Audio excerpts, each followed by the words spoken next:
two brothers and gamers that have been playing games since the early 1980s. Combined, they have over 65 years experience. Join them each week as they discuss and rant about gaming and entertainment news. This is Generation X Gaming.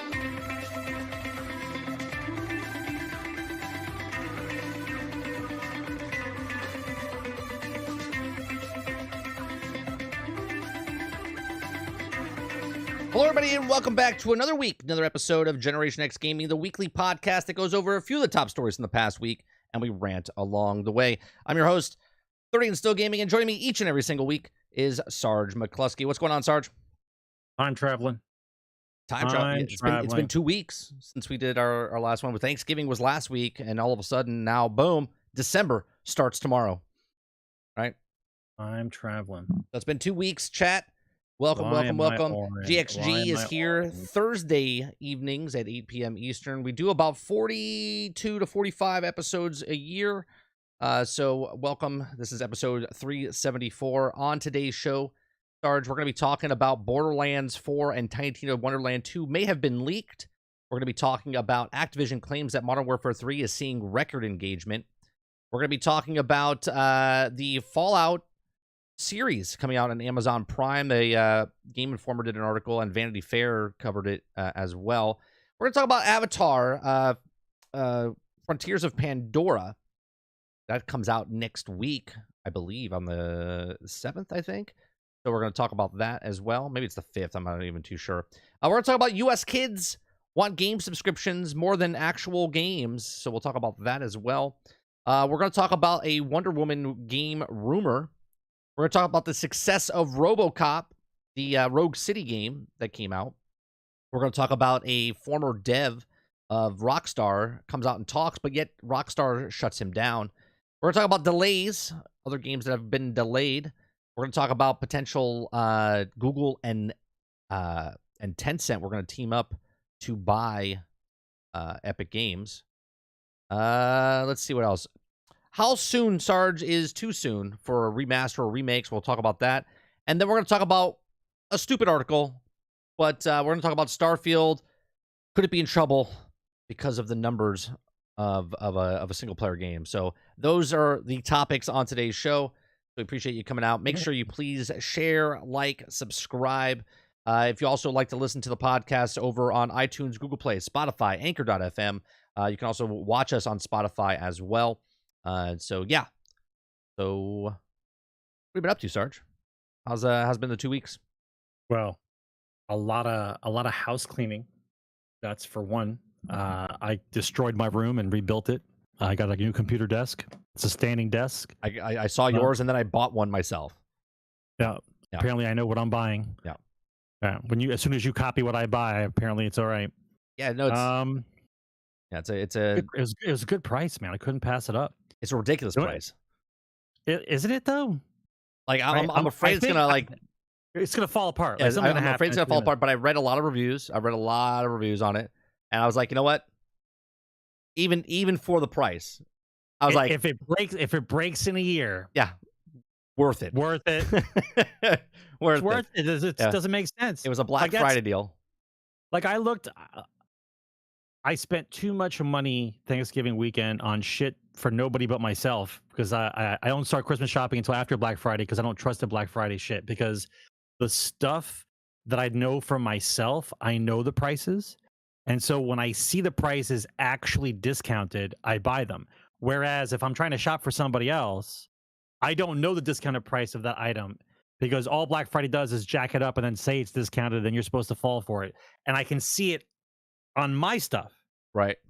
So I know what not to buy, what to buy. It was a busy weekend. It's a busy weekend. I have yet to do. I've still got to finish lights. Right. All the lights were up before Thanksgiving. Most of them, like 90%. I got like another 10% to do. So many boxes came in the mail. Right. I had a train come in the mail, sound card come in the mail. I got to test all this stuff out. Like I didn't have time. Like today I was exhausted and I just wanted to just chill. And so I played Dune Spice Wars for 5 hours, because it takes about 5 or 6 hours to understand that damn game. Oh wait, if you're talking about what you've been playing, I gotta hit the button. I wasn't supposed to be a segue. I was just talking. Oh, okay. Go ahead. You want to push the button? I'm gonna push the button. Hold on. Let's push the button. Fine.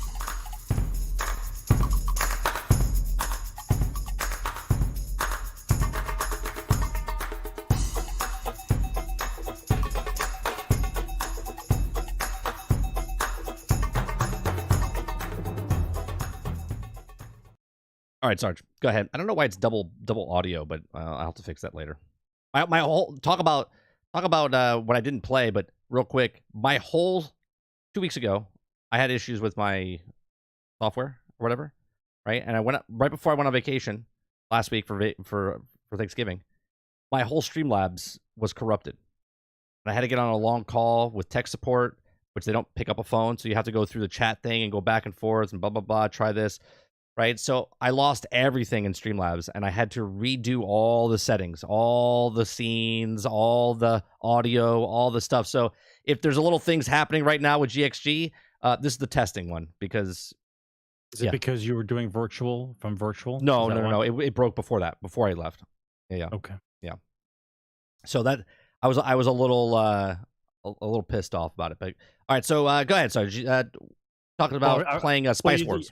I can't talk about the rest of my week now. We're in the game segment because you pressed the button now. So we're gonna talk about the game. Okay, so now you can talk about I was gonna talk about the Thanksgiving crap I took. Yo, but we can say that. We can say that for the end. Yeah, sure. You can talk about it now too. No, we say that for the end. We'll talk about. You pushed the button. We'll talk about games now. So I didn't know. Yes, you told me. Yes, you told me. But I didn't hear the timing because I got so much other stuff going on. I didn't know Spice Wars was coming out before the end of the year. Yo, I knew it was eventually going to come out for console. I just didn't know it was coming out before the end of the year. I told you it was coming. I said, "Hey, it's coming to Game Pass." But it wasn't. It's all right. I'm your brother. I understand that you don't listen. It's okay. Not completely done on PC yet. Like it's still not officially done on PC. I can't believe they actually release it on console. Anyway, the console port, I can't really compare it to 100% yet because I didn't play enough of it.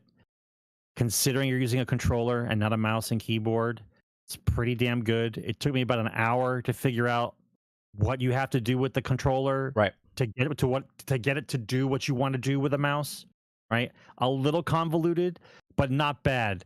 Some of the guys who programmed the mechanics of it did a nice job in transitioning from a PC to a console. I really enjoyed the game because it's not just an RTS. It's everything. You have to understand economy. You got to do politics.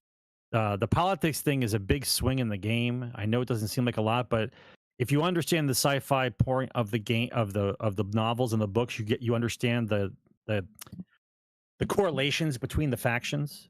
Right. But if you're just playing it as a normal RTS game, it's probably going to take you a little bit longer to understand what the F is going on, right? Paul's Gaming. So it's Dune Spice Wars. It's the game that was early access on PC for like months now, almost a year, probably over a year now. I picked the wrong one. Sorry. Yeah. So this is Dune Spice Wars, but here it is on this is a review. We're looking at someone else's channel that did a review. We're looking at Jeff Bowie's Central. He's got gameplay of the actual game while Sarge talks. So it kind of here's what it reminds me of a little bit. I'm not saying it's exact, right? But the way it looks and the way it kind of feels is a little bit lesser version of what Lord of the Rings was. Remember Lord of the Rings, right? Yeah. Right. It looks that good on PC. On console, not as good. It looks really good on PC, but I like the complexity of it. It's not about economy, buying units, and running amok. If you have the best army on the map, a good political turn or an assassin can change the game just like that. And so after 5 hours of playing, I still didn't understand the concepts and the mechanics of the game. I've been learning it most of the day. But the cool factor of this is picture StarCraft, right? You know how StarCraft is supposed to be mostly, you could play 4-player if you want to. Right. But this game is a 4-player, every man for themselves, right? And so when you're on the planet and you have limited resources and you have to figure out what your faction is good at and how do I use that against somebody else? Like, everybody's not on equal ground. Like, some guys are way more advantageous than others. So people say it's not fair. Absolutely true. However, if you understand the other mechanics of the game is fair. It brings it back. It brings it back into line. Yes. It's gameplay is not like amazing, but the combat is not done where one guy's shooting at one guy. You have to know what guy to make fight somebody else so your bonuses kick in. It's not just run at each other and fight. If you have the right guys and the right combos, and on top of that, you have supply drops and special things that you can do for the zone. So there's a whole different level of combat. It's not just who's got the bigger gun wins. Right.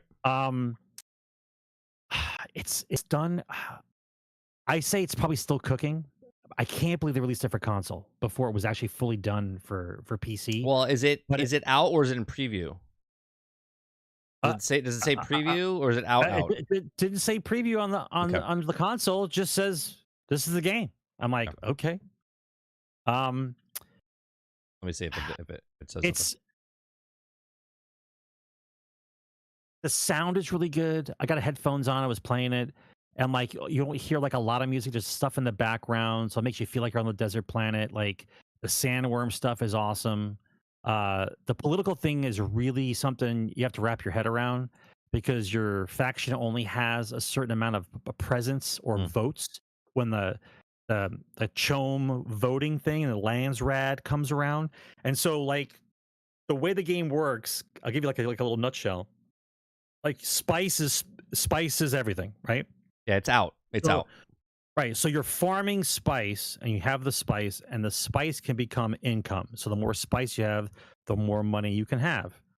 However, the CHOAM you have to pay tax to. So they take a percentage of your spice. So in the corner of the screen, the top left corner, there's like a little meter.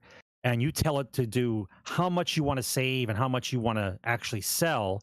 Because at the end of a specific number of game days, the CHOAM guys collect the tax. And if you don't have the amount of spice needed to pay for the tax, you're penalized politically, authoritatively, combat. Like, so you're balancing your economy and your military. You're balancing everything, right? It's a little overwhelming. Like the first 2 hours, I got my ass handed to me. Like I wasn't even playing the game. I'm playing. I'm like, all right, so I learned to do this. Oh, you've lost the game. Like, what? I lost the game already? It's like there's certain ways that they can win. It's not just by conquest. Just conquest, right? Not just brute out so strength. It's a little bit like Age of Empires or Civilization, where you can win different ways. Like you can space race. Who got militarily. You can win politically. You can win economically. And then there's one other way to win. It'll come to me in a minute. Just straight up conquest. So now the thing that they keep messing around with is the factions themselves. Now I think the one on PC, I'm not sure, 100% sure. I have to go back and look. Had Ordos, but this one doesn't have Ordos. This one has the Eckharts. Yeah, like they literally just showed a list. Yeah, they just showed. Yeah, so if they keep releasing different factions and you have to learn each faction, it makes the game a little bit more interesting. Like if you're Carino's like the Emperor. So the Emperor's got all the badass starter car and all the kind of crazy weapons and shit like that. Whereas the Fremen are butt-ass poor, but they're all over the planet. Right? You can ride worms. You can use the worm to eat other people's armies and run around the desert. It's shenanigans. It's a really good game. Seriously, like I don't expect every game to be like StarCraft or Age of Empires. Like every game can't be that level. This is a really good game. Does this for console on Game Pass? Are you shitting me right now? Does this bring back memories? Are you shitting me right now? Does this bring back memories of the old Dune game? No, whole different level. Better like, in a better way. To me, yeah. Well, because the original Dune, Dune 2, right? The original one for PC. That was like the dawn of RTS, like the beginnings of RTS. That's when you had like the original StarCraft. You had Red Alert. The first Total Annihilation came out then. Like there was like this whole battle of who had the better RTS game. Well, Travis, I'll be honest with you. I wrap my brain around stuff like this because I enjoy it. Sarge loves this stuff. I'm a chess player. So I like this kind of stuff. I would say if you're willing to try, I would think the first 4 hours or so are going to be brutal, and that'll be like the point where you decide if I'm going to keep playing or not. But once you get past it and you understand the mechanics, it's a fun game. And remember, you're playing online against 3 other people. Oh, you can't play against NPCs? No, of course you can play against NPCs. Okay. Yeah, of course. That's how I learned. Are you playing? If you play, I was gonna say that's gonna be brutal if you have to go up against humans right away. Yeah, you're done, dude. Yeah, you're done. Yeah, shenanigans. Yeah. So that's what I was like, wait a minute, you have to play just PvP. I was like, oh god, that's gonna be terrible. Yeah, well, a couple things. Either you understand the universe or not. Like you know what Dune is, right? If you don't know what Dune is at all, and you're learning from scratch, a little bit longer to learn because you don't understand the correlation between the factions. All right, well, let me ask this question, right? RTS guy, if you like RTS, you want to challenge? Yes. What would you recommend for someone that does RTS? They're not an RTS guy. They're coming new into this realm. Do you think is this a game that they could get their feet wet into, or would you recommend something else before this? I would probably play StarCraft first and learn like the mechanics of learning an RTS first. This is a level of a complexity harder than an RTS because you're not just building economy and using units to attack. You have to worry about political stuff. There's all kinds of shit going on in this game. Like it's not just economy.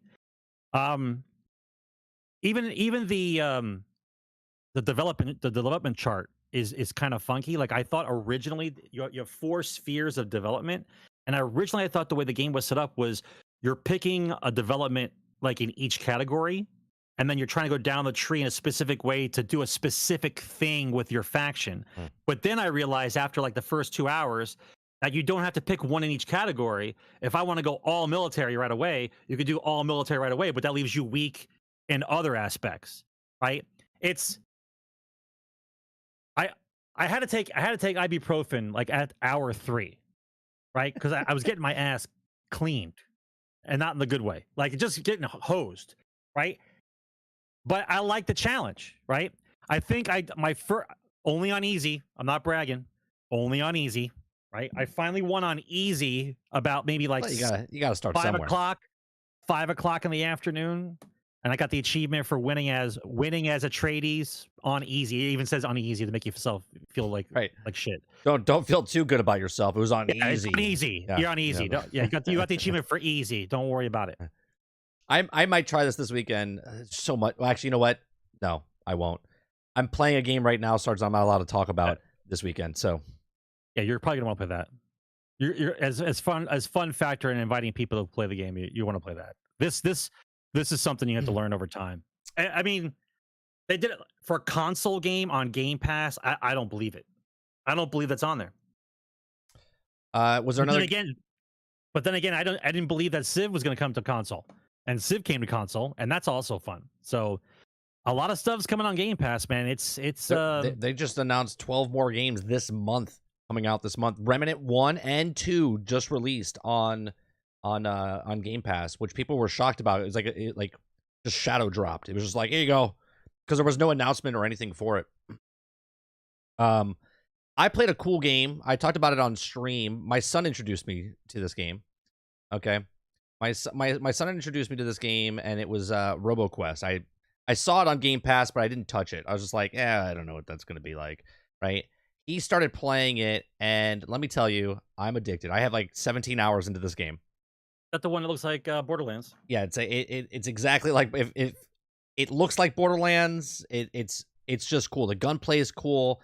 The mechanics. You're a robot. You're a robo, right? There's 6 different types of robots to play, right? They're in colors, right? I haven't played them all yet. There's yellow, there's orange, there's purple, there's green, there's blue, and I haven't unlocked. I'm assuming the last one's red. I'm assuming. Don't know if he is or not. But there's a lot of replayability. Now, this game was $25 on Steam. I think it's on sale because the Steam sale, it's less than $20. It's on Game Pass, obviously, and it's on $16 on Game Pass. If you have Game Pass and you want to buy it, you can pay it for $16. But it's a roguelite, right? So as you start at level 1, you go through, and my son was like, I don't really like there's no checkpoints, right? And I was just like, I didn't know what he's playing, right? Because I was in my virtual world. He was playing in the background. He's like, he goes, I wish there was checkpoints. And I was like, oh, why? He's like, because once you die, you have to start all the way back to the beginning. I was like, oh, so it's like old school, like Mario, right? And he's like, yeah, I don't really like that. But then I explained to him. No way. There's no way. Right? There's gotta be a checkpoint. No, I explained to him, no, if you're dead, you go back to the beginning, right? So it branches off. So you start on one board, which is called the Canyon. And then when you get to the end of that board, which are short boards, it splits into 3. It goes to the Oasis, the Quarry, and the Fields. And then you go into the Fields, Oasis, Ruins, and Quarry. Then you go in there, and then you pick which way you path. You go down that way, and then you go into that board, and then you try and as you go to the next level, each of the enemies gets a little harder. Gets a little bit more. They hit a little harder. You got to level up your guns. You can find guns, and obviously they're different levels. A slow learning curve. Yeah, but it's real fun, real fast. So you level up your guns, and you're picking up these little canisters that are like blue. So once you go in there, then you're picking up those. You pick up other things. There's like vendors that you can upgrade your weapons. You can go to a vendor that gives you a random weapon. There's random weapons that drop in the world that can be better than what you have on you. And you just keep pushing. It's a push mechanic, right? So if you're almost dead, like the green bar is your health, okay? If you don't have enough at the end, or you can't open up the door where the heal guy is, then you have to go to the next board, and then you have to start learning how to get the orbs without. So every time you kill someone, they drop orbs to heal you, okay? So they disappear? They disappear after a certain period of time. So you have to push. Yep. You have to get in there. You can make different builds where you're like in the face of people. Like if there's a purple robot who's a melee like specialist, so you could just melee everybody. And you get like samurai swords and different things. It's really cool, man. There's like a chainsaw weapon. There's the Tesla weapons. There's fire weapons, flamethrowers, laser guns, like different guns, very fast pace, and there's a lot of hidden things around the board, okay? Like little things to collect that you need. So, for instance, let's say I'm using a flame blowtorch, all right, or a flamethrower. When I get to the 3rd level, there's a guy that's blocked in ice, okay? And if you happen to have the flamethrower, you can melt him out of the ice. But if you don't have the flamethrower, then he's stuck in that ice. Like this guy wants a pair of shorts. I haven't found those shorts yet. So I have to find these shorts, and then when I find these shorts, then I go to this guy, and then it unlocks something for me, right? So like these little replayability things that you can keep playing the same game, same level over, and try to find all the secrets and all the stuff in the game. Is it as fast as Doom? No, it's not as slower. Yeah, it's not as fast as that. I mean, you can, because there is that's actually a good point that you just brought up. In the 3rd level, there's a door that opens up, and every time I walk in there, I didn't understand what it was. It says like -718, -315. I was like, what does that mean? And I was like, oh, I got to take off 1.5 minutes or 3 minutes off my time because I got to get to this point before the timer. So it's like, it might be 10 minutes. And if it takes me 10 minutes and 1 second, it'll say I need 1 more second faster to get that door open. So you have to like try to push through and pass the guys to open that door. So it's interesting. It's a really fun game, very addictive. Like you'll play it and go, it's okay, but it hooks you, man. The gunplay hooks you. The enemies, like you get through the board, you're like, I can do that faster, right? I can do that faster. Oh, I can do that better. I can do this. It's a really nice little loop that it has with the game. So, lots of fun. Like, just hours pass as you're playing this game. It's a co-op game, so you can play co-op. Okay, it scales with you. So if you have 2 people playing, it's going to be a little harder than and even on easy. I played standard. I played easy. I didn't want to go to hard because there's on the 4th level or 5th level that I got to, you get destroyed. super fast when you get hit. Like you have to jump. There's different things you can do. You can bounce off their heads. You can do quick movements. You can teleport. Each robot has their own special ability that you can do. You have rockets. So play style? Different play styles. And even with the different play styles, you can level up and you get different perks and different things that you can unlock as you go. So if you find a perk, the next time you go through that board, you have that perk on you the next time you go through the board, right? But you have to get new guns. You have to get the stuff. So your weapons start over. That stuff all starts over. Your level starts over. But your perks that you have on your robot, just like a rogue, you keep that on you as you progress through the game. So I'm gonna see if I can get to show you what the board looks like. Like, see, there's different levels.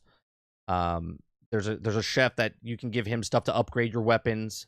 So let's say I have a level 6, but the next board I need a level 7. I can use the blue containers to level up to level 7 and whatnot. Right. So, what company made it? I'm not sure off the top of my head. I would have to look it up, but it's a great little game. It's a great little game. $25. It's called Robo Quest, Dave. Robo Quest. The gunplay just feels good, and man, I would like to see what they can do with a bigger game, of this. Well, of this type. If it's a small indie studio, they're probably trying to get noticed, and this is probably like their stepping stone and to get noticed. Yeah, it's a fun little game. It's like I said, it's $25 full price, and I think it's on sale right now on Steam. And I think it's on sale on all the consoles as well. I don't know if it's on PlayStation. Let me look it up real fast. I don't know if it's on PlayStation. I think it is, but I'm not sure. Let me see. I don't want to give you guys the wrong information. Robo Quest. Okay, yeah. Robo Quest is on Xbox, Xbox Series X, Xbox Series S, xCloud, and Steam, and GOG.com. It's not on PlayStation. No PlayStation. It's Unreal Engine 4. Developer is Rise Up Studios. I'll keep that in mind. I'll write that down. Yeah, but give it a shot. I know you'll like it, Sarge. It has that Borderlands feel and whatnot. Actually, if you want to play something, we can play that tonight. Limited time. When are we going to start playing Division 2? So I know. Like, are we gonna do that before the holidays at all, or no? We could play it next week. I don't know what week are they in? Like what? Don't know. It doesn't matter. I'll look it up and see what week they're in, and then if it's in the last week or the last section, then we can just shoot them all out in one night. Thanks, Krebsy. Appreciate it. Yeah, and to shenanigans, yes, there's a tutorial. But what I found strange was it looked like there were 10 boxes for tutorial to click on, and I could only click on 6. It was weird. Like the other boxes weren't lit, so I don't know if that happens later or if it's something messed up with the Xbox. I don't know, because it seems weird to have 10 boxes to pick a tutorial and to go through them, and after you finish the 6th one, I don't get it anymore. So yes, it's a tutorial, easy mode you can put on, but yeah, it's a lot to go over. All right. Is there any? I'm trying to think if I've played anything else. I've been playing more Lord of the Rings, Return of Moria. Me and Akuda Papa are playing that. I'm really enjoying that game. It's not coming across on stream because it gets choppy because I'm playing on PC. But I really like the. And again, it could be any survival game. I'll play it. But I like this because I like Lord of the Rings. So the IP sells me, and it's really cool. Like there's like little. It takes place in the Fourth Age, so you see the stuff that happened in the movies within here. You know what I mean? Like where the battles happened and stuff like that within there. And Gandalf left you messages and stuff. So it's a pretty cool game. So that's another game I've been playing, but I won't go into too much of it because we talked about it 2 weeks ago. They have so many different ways that they could improve some of these games. Like I really enjoyed State of Decay, and it's meant to be played by yourself, but they made it multiplayer. So you can enjoy yourself with your friends. Yeah. But the mechanics with multiplayer are a little weird, right? Like do you remember like the mechanic? Like if I'm in the neighborhood and I search the house, right? If I search the house completely, then if you come into my game, that house is empty to you. But if I go through the whole house and I leave one thing in there that I don't touch, I'll leave it in the house. When you come in, that house is open to you and you can find a bunch of things in that house. Your stuff is there. Yeah. So if I was going to play the game with multiplayer, I would never clear every house. I would get everything except the last. Leave one thing so if you play with somebody. So if somebody else comes in, they'd actually have something. Because otherwise, when your friend comes in, if you cleared all the neighborhoods, they get nothing. Right. Like legit, they get nothing. Like you're running around because the rule in the game was whatever you found in the game, you can take back to your game. Right. Yeah. So if you were lazy or just were shooting the breeze and you couldn't find stuff in your game because your game was being too difficult, hang out with your friend for an hour or two, find some stuff, and then bring that back into your own world, which was cool. You can do that in Lord of the Rings as well. So like if you have it on your backpack on yourself and you come into someone else's world, you can bring. So Akuta Papa in his single player game had the recipe for something, and he brought in a masterwork pickaxe. Yeah. So we can. So it's fun that way. For developers, I know it sounds strange, but for developers to put together a game that makes you feel like you feel dread and you feel like you're not going to make it, but you continue to play it hoping you will. Right. Like that's what I like. Every survival game is not like that because everyone just kind of runs around, picks up stuff, and you know you're going to make it. But like the decisions you make in State of Decay, and you can actually lose the guy you've been working on for fucking a week. You know, like if you max out a guy, then you get into a situation that's bad. If you're playing on a harder difficulty, like on the lower difficulties, it's not a big deal. But if you're good at the game and you know what to do and you know what you're looking for, as you play the game, there are critical moments in the game where you're putting your guy at risk. Especially if you're playing by yourself, because if you're playing by yourself, you know you can bring a second guy with you, right? And he's supposed to back you up in case you get into trouble. But a lot of people like to run around quicker or do whatever. You're by yourself. So unless you have an actual human with you who knows what you're trying to do, it's harder to do the missions on the harder difficulties with an NPC following you around. Right. And I like the fact that you know at any moment someone could be, that's it. The guy could be gone. Yeah. Right? I know it doesn't sound like fun, but it is because there's skin in the game. Like you're not going to just OP the game all the way through, right? And the game, I guess the length of the game of a level of like how to win the level is long enough to where it's meaningful. Oh, yeah, I can still win the game, but if I go all the way to the end and then lose, replaying it might be, I don't know, 20 hours. It depends. Yeah. Depends how fast you are. Yeah, Ark Survival Ascent is on all platforms right now. I think it's on Xbox, PlayStation 5. I think it's and then what's it called? Yeah, PlayStation 5 gets December 5th, gets the Lord of the Rings Return of Moria, and then it comes out next year early for Xbox, I think in January sometime. So if we could take out the licensing from the conversation for a moment and just not to segue into a remaster conversation, but I would love to see a remaster of Lord of the Rings.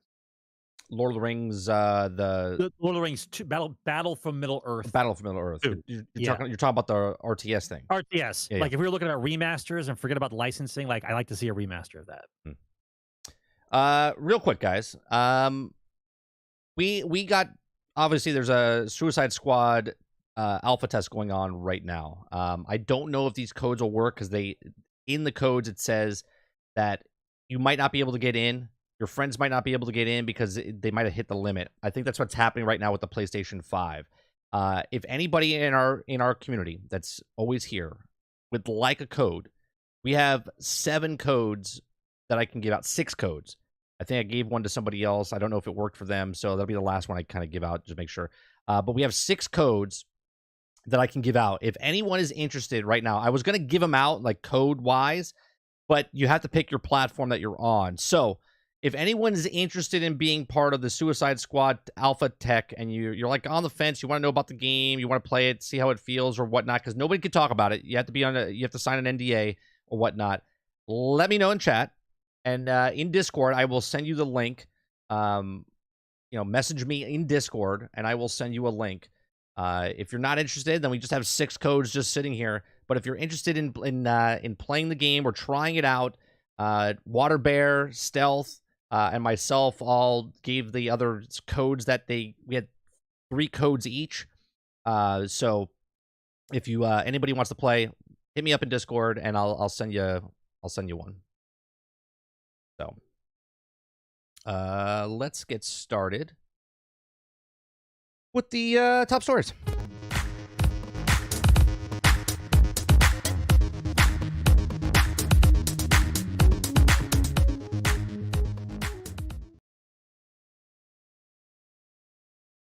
Oh, sorry about that. Go. First top story I want to talk about is Borderlands 4 and Tiny Tina's Wonderland 2 may have leaked. So the existence of Borderlands 4 and Tiny Tina's Wonderland may have leaked according to a former employee's LinkedIn profile.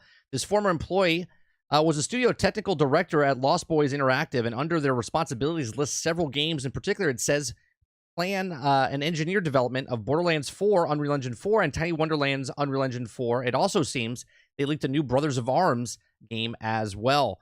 So neither Borderlands 4 nor Tiny Tina's Wonderland 2 have been confirmed by Gearbox yet, but back in August, voice actor Angie Jaho Lee had listed Borderlands 4 under her CV, sparking rumors that the game would be announced soon. However, it was later cleared that it was a misunderstanding, and it was actually for Borderlands interactive streaming series by the Entertainment. So Gearbox recently released Borderlands Collection, Pandora's Box, which has all 6 major games from the series, and it wouldn't be surprising if Gearbox does in fact announce a new entry in the most popular franchise at the Game Awards this next week, which we will be covering here. Awards in 2023 take place on December 7th. So next week, we don't have our normal show. Next week, we're literally watching the Video Game Awards show. It starts at 7 o'clock, so it does the pre-show and whatnot. So next week, it will be a 4-hour stream for me and Sarge. It's a little long, but we start at 7 and we end it when Sarge will be drinking probably. I'll be drinking. I'll be playing Spice Wars. Yeah, I'll be fine. So yeah, 4 hours is probably about as long as it takes to actually play a game. So question, Sarge. Now, obviously, you and me loved Borderlands 1 and 2. Okay, loved it. Like, it was Borderlands 3. We didn't play because of the controversy that happened with Gearbox and what they did to certain content creators, and we just refused to play Borderlands 3. Now, you didn't play Tiny Tina Wonderland 2 or 1. I bought it, but I played very little of it. So my question to you is, are you excited for Borderlands, the next Borderlands, or are you still on the fence because of you didn't want to play 3, so you don't want to play 4, or are you giving them a shot again when Borderlands 4 comes out? It's like being like a gaming war veteran, right? It's not that I'm not excited. It's that you can't chase the dragon, right? There are certain games that come out. They're amazing at the moment they come out. They hit a nerve with you. They're exciting. They're different, right? You played them with friends. You guys had a blast when you played them. There was just a certain lining up of the stars that the game was just amazing. Like, and yeah, I like to chase that again, but at the same time, knowing what I know now and what is going on with gaming, am I excited about it? A little. Am I hoping that it's great? Sure. But is that a type of game that I'm like going to look at every article possible and buy day one? No. Right? Because everybody's got peaks and valleys, right? And I'm pretty sure Gearbox peaked, right? And they're trying to reestablish themselves again. And let's see what happens. Totally fine, right? Hopeful, yes. Day one, no. Yeah, I don't think I'm going to buy it day one. There was a game we just looked at today on stream in the morning. It's called Project LLL. I'm not trying to be negative. It's like play and understand the last 25 years of games, right? If you can understand the last 25 years of games and the good, the bad, and the ugly, you'll understand where I sit, right? I'm not saying I'm better than anybody else. I've just seen enough to know. Yeah, well, you're kind of skewed. You're right. Well, I'm skewed, but I'm not wrong. No, yeah, right? I'm with you. I'm not wrong. Like we're more skeptic. We're skeptics. How many more 3-pointers can we make when we say something and it's exactly the way it is. Like, how many do you need, right? Am I Yeah, Dwayne Wade? Like, what am I? yeah, Brain. I was the same way. Again. Like, I had fun with the game, but it didn't want me to play it. You know what I'm saying? Like, it didn't call me back in to play it. Like, I own it, and I totally forgot about it. So, like I was saying earlier, we just watched a video earlier today called Project LLL. Right? We watched Force Gaming had a video on it, and the game looks beautiful. Right? It looks beautiful, but it also looks kind of generic, and I was just like, I'm not excited for certain games, and I don't know if it's just me. I'm kind of like, maybe everything else looks kind of boring to me because I'm really hoping to know more information about the Transformers game. That's what I'm hoping for, right? That's that looter shooter that I'm waiting for, and I think that's holding the spot right now. When I look at everything else, I'm like, I don't know, right? Also, you know, next year Suicide Squad comes out. Maybe that comes out early. You know, it comes out in February next year. Maybe it'll be good or not. I don't know. But I'm excited because in my eyes, Suicide Squad is not a looter shooter. In my eyes, it's a Rocksteady single player game. And once I'm done with that game, I'm probably gonna put it down. Right? I'm not gonna put in 500 hours into it. Maybe I will. Right? Maybe.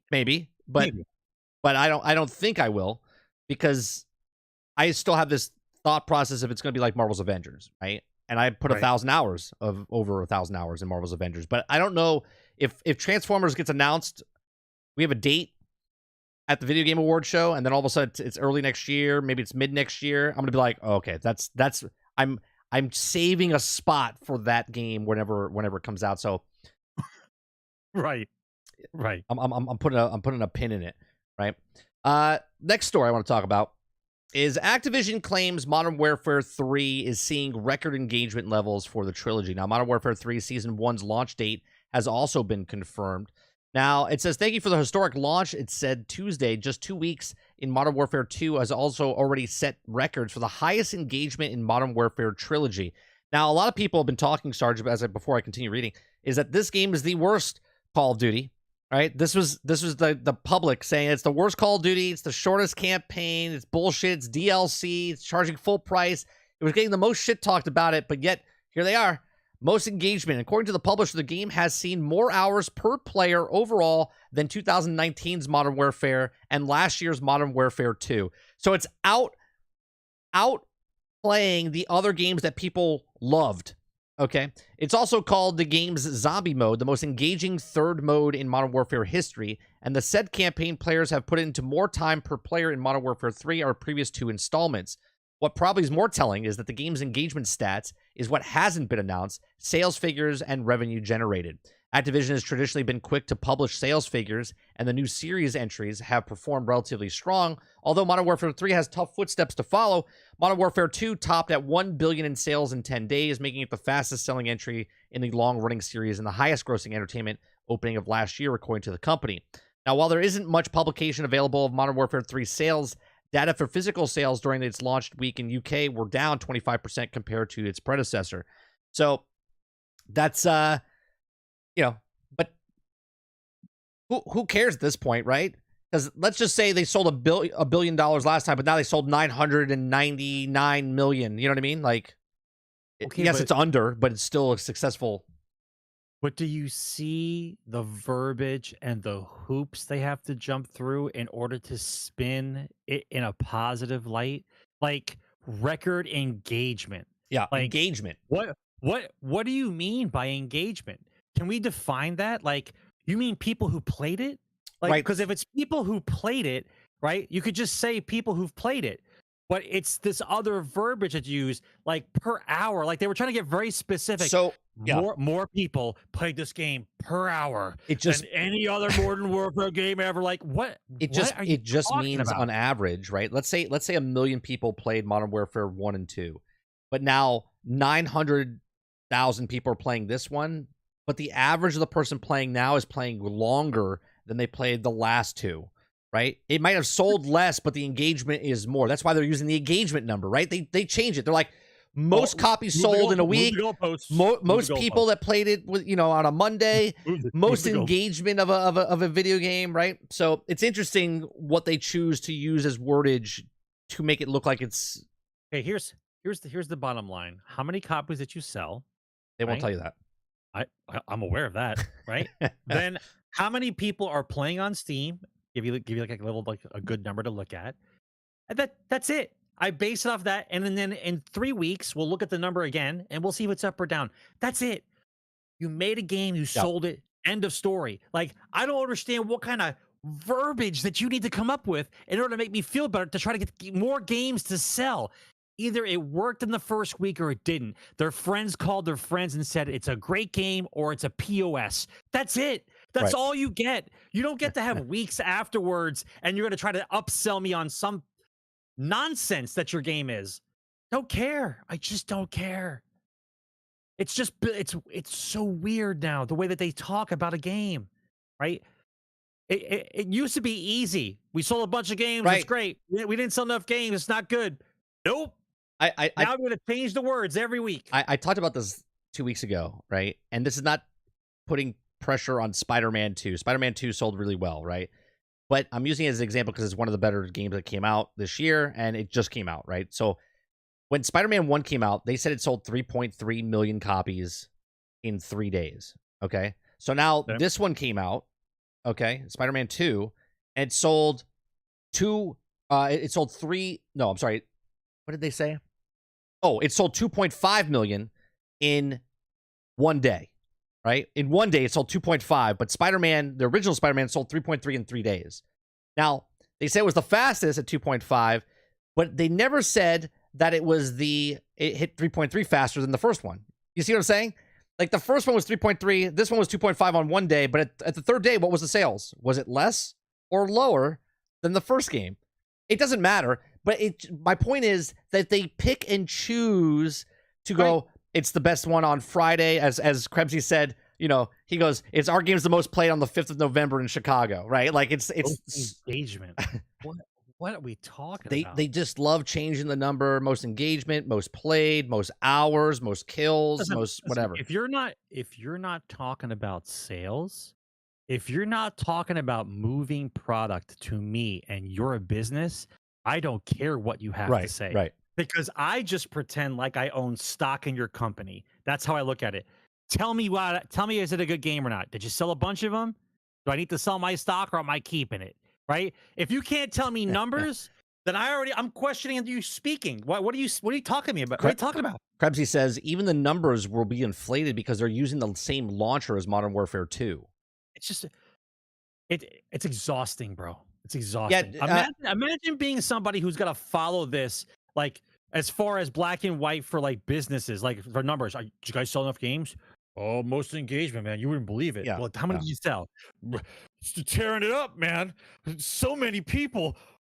Woo! Like, what are you talking about? It's like when I got in trouble with Apple because I said it was selling like hotcakes. They're selling so many like hotcakes.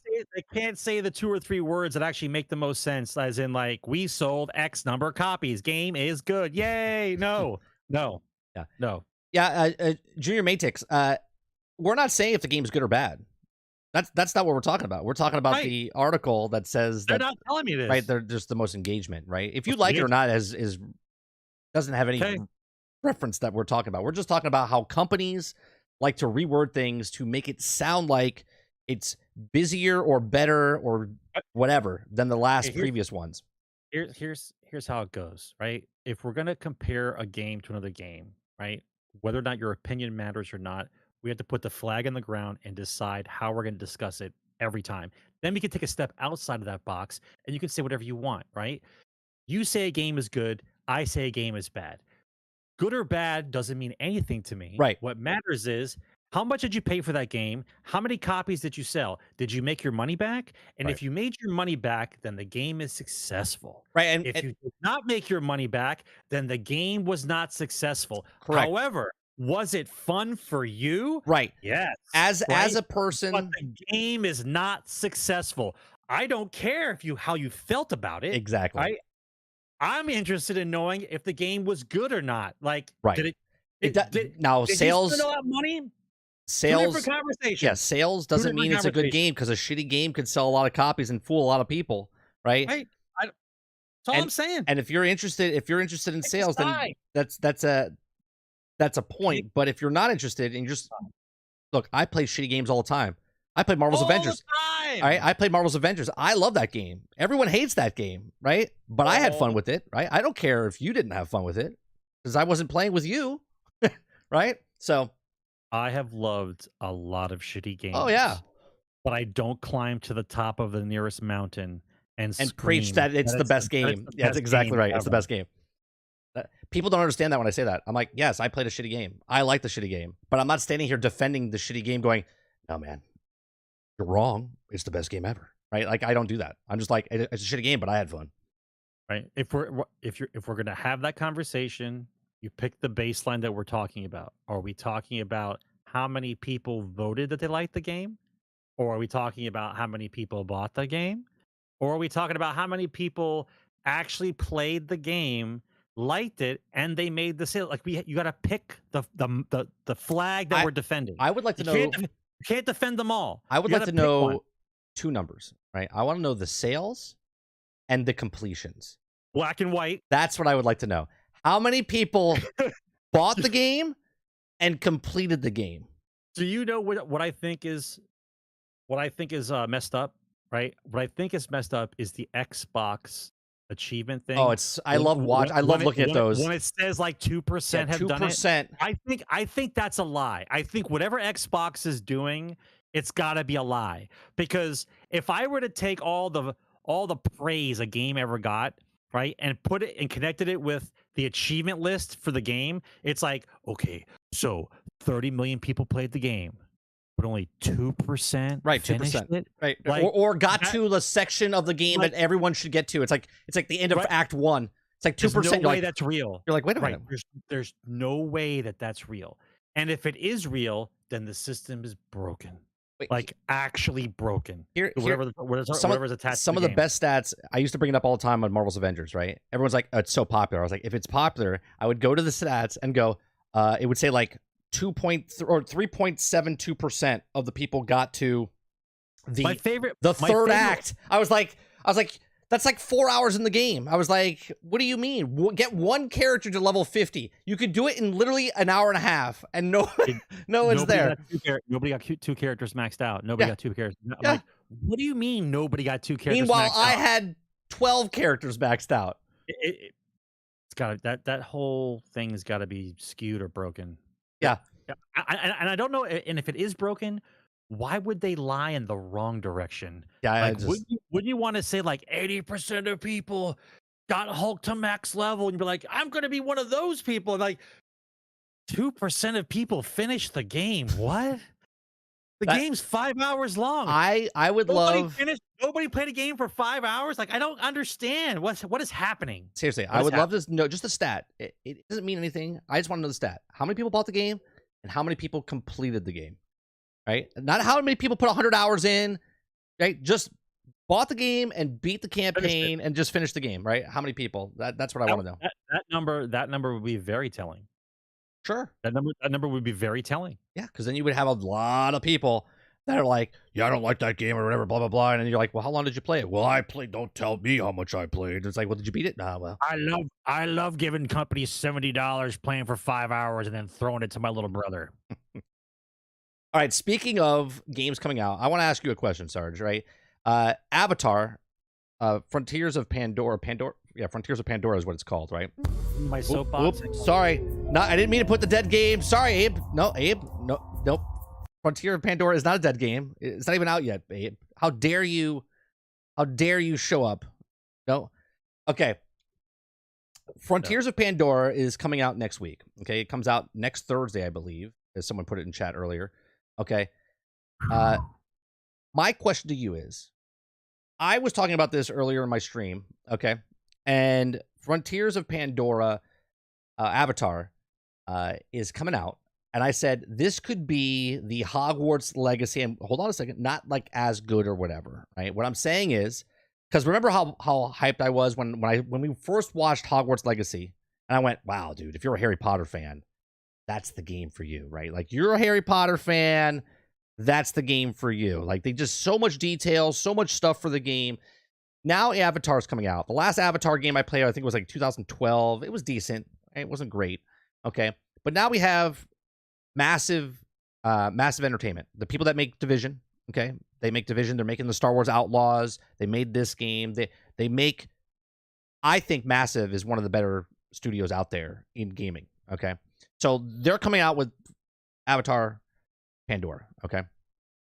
Do you think that they can capture... It's a lot harder, you know. There's no like castle that you can like explore. You're exploring the world of Pandora. You know, there's maybe the Tree of Wisdom or whatever that's the Tree of Life that's there. Do you think that this game can do? I don't want to say 15 million sales like Hogwarts, but do you think this is that game? If you're an Avatar fan, this is that game for you. This is that game that you're like, dude, loved Avatar. I always feel like Avatar, even though it made $2 billion in the theaters, like both movies, very successful, right? You never see someone going to like cons dressed as a blue avatar, right? Very small amount of people, right? Because you have to paint yourself blue, right? So, but you don't see a lot of people cosplaying as Avatar. There's not a big following of Avatar. So do you think that this game is going to be popular, or is it going to be a very small niche in this game? I don't see the large group of people who are attached to this game like people are attached to MCU or Star Wars. Right. I would have to I would have to make a guess that there are more Harry Potter people out there than there are Avatar people. Oh, Right. for sure. I think for sure. I think Avatar is just, it's a cool movie that got people interested in that type of filmmaking, and it had a decent story. But for it to cement itself into culture, and for it to be a game that lasts like an MMO would last, I don't know. I don't think so. I think that if it comes out, like what I got footage playing of it, of your Raptor playing. Knowing the list of games that are coming out like right now, I think probably this is probably the best time for this game to actually come out and try to get some kind of traction, because there's nothing else really out there, right? Like the games that are out there are games that are out and we have played them and we finished them and we put them down, and now I'm available for the next game. Like there isn't like a game out right now that's sucking the life away from you because a lot of people walked away from Diablo 4. You know what I mean? Right. Like if Diablo 4 was like level 12 status and everyone was grinding their asses off, this game would have a problem. But because Baldur's Gate 3 is awesome, people played it, they finished it, they're on to something else. Starfield was a decent game, people played it, they finished it, they moved on to something else. Like this game coming out now gives it the window of opportunity that may allow, maybe let's go with, I don't want to say, do you think, do I say it first or do I ask you first? I'll say it first, right? I'm thinking 8 million, right? That's really successful. You think 8 million? I'm thinking if nobody else got anything else better to do and this game hooks people enough, you get 8 million in sales. That's 8 million across all platforms. Yeah, total. Okay. Total. I'm thinking because I don't think Avatar is more popular than Spider-Man. Yeah, no, I don't think so either. But Spider-Man's only on PlayStation 5, and the install base on PlayStation is only 40 million, right? So I'm leaning more towards, I think this game sells a total of like 5 million. Okay.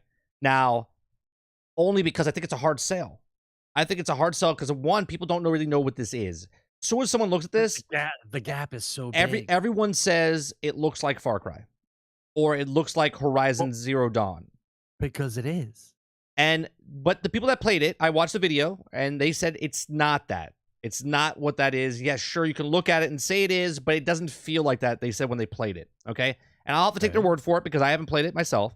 Okay, I look at this and I think, I want this game to succeed. I don't want this game to fail in any way, shape, or form. Like I said with Hogwarts, I said I hope the way that they made Hogwarts, it changes the persona of taking games from movies or book adaptations and bring them to video games, and they make a really good game. these guys who worked in this game worked with they got to see the scripts and stuff of the future films that came out or that are coming out. So this takes place between, I think, 2 and 3, right? So the third movie's not out yet. Well, this takes place either right before 2 or right after 2, something like that. And I think it could be a really good game. Like it looks good, right? It looks fantastic. Well, it's first of all, it's massive. Right? They're using the Snowdrop engine, yeah. Right. Look at the lighting. Right. Yeah. Look at the dense forest. Now, of course, if I want to start throwing rocks, bro, I could start throwing rocks. I don't see the trees moving. Right. I don't see the wind blowing in the trees. Yeah. I can start throwing rocks right away if I want to, but I'm not going to because I'm not that way. Right. However, that tree's moving, Jim. However, that tree was moving. I saw it. Right. How much time do they spend on it? How many years? And how many copies? And how many copies are they going to sell? That's what I care about. I think that's how I know. I think this game sells 5 million copies, and I think that might be a bomb for them. I don't think it. I think they need to sell what you just said. I think they need. I'm more hopeful. I think they need to sell 8 million copies. 8. Yeah. 8 across. But in its lifetime, not like day one. You know what I'm saying? No, I'll back up. I am not talking about day one. Yeah, you're talking about lifetime. You're talking about 8 million copies. Well, let's put it this way. 6 months. How about if I say? How about I say 8 million copies before it becomes a discounted game? Okay, right. That's yeah. Right. Yeah. Might not make it. Well, here's another thing. Discounted game. But even though it's discounted, you might sell 8 million. Well, copies. Here's the thing. It's not going to sell 8 million copies, and I'll tell you why. Maybe you didn't know this information. Okay. Go ahead. What are you privy to? Well, I'm not privy to anything. It's out there, but people just don't realize it. They announced that this game is going to be on Ubisoft Plus. Ooh. Okay. I'm not buying it. I'm going to rent Ubisoft Plus for 1 month for $14 or $15, whatever it is, so I can play this game. Because I don't believe that I'll put enough time into this game to warrant the $70 price tag of this game. You just made this game into Starfield. I guess. I don't know how many people have Ubisoft Plus, right? No, but how many people got Game Pass just to play Starfield and then got rid of Game Pass? True. So that's why my number, I already knew that it was on Ubisoft Plus, so I think 5 million is the number that I'm still going to stick with. So I don't know if you want to adjust your number. Blessing the animals that he killed? Is he blessing them? Yeah, because in the Navi, yeah. They worship. You know what I mean? They don't kill things just to kill. They kill things and then they thank they thank the world for making the planet and everything. Yeah. Okay, got it. I don't know, man. Because it's already discounted. Salty says it's a tough sell. Listen, I don't want Massive to take a ding, right? I don't want Massive to take a ding. But back up the clock and think about it for a moment. Think about the people that were saying, hey, we need this game to do well. Who can we get to do this game well? They picked Massive, right? Good choice. Yeah, I like Massive a lot. Good choice. If anyone was going to make this game doable, right, and make it fun and look great, have good playability, Massive could do that, right? However, if the game doesn't succeed, who gets the ding? The company who wants to make the game or the development team they picked to do it? Right. You see what I'm saying? Well, right? The bad part I don't want Massive to take the hit on this, but the worst part about Massive is it's with Ubisoft, right? That's the biggest thing with Massive, right? Massive makes really good games. I talked about this a little bit the other day on my morning stream. I think Massive is one of the better companies out there. Like Insomniac right now everyone's like Insomniac is the company. I think Massive is up there with Insomniac. Every game that they come out with in the last 7 to 8 years has just been rock solid, man. Insomniac had Spider-Man, Miles Morales, Spider-Man 2, Ratchet and Clank, right? These guys have Division 1, Division 2. They're coming out with Star Wars Outlaws. They're coming out with Avatar Pandora, right? Like, they just make...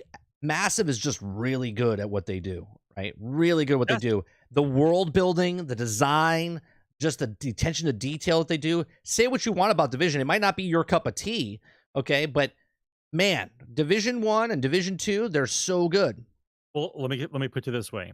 They gave them the information about what Avatar was. They gave it to Massive. Massive studied what Avatar was. They made a game based on it. They did a great job, right? Also, Massive made a game called Division and Division 2. And now Division 3 they're working on. And could you take Division 2 and just make that concept into a movie? Sure. Yeah, you could. You could take their entire storyline from the entire game and turn it into a movie, no problem. Yeah.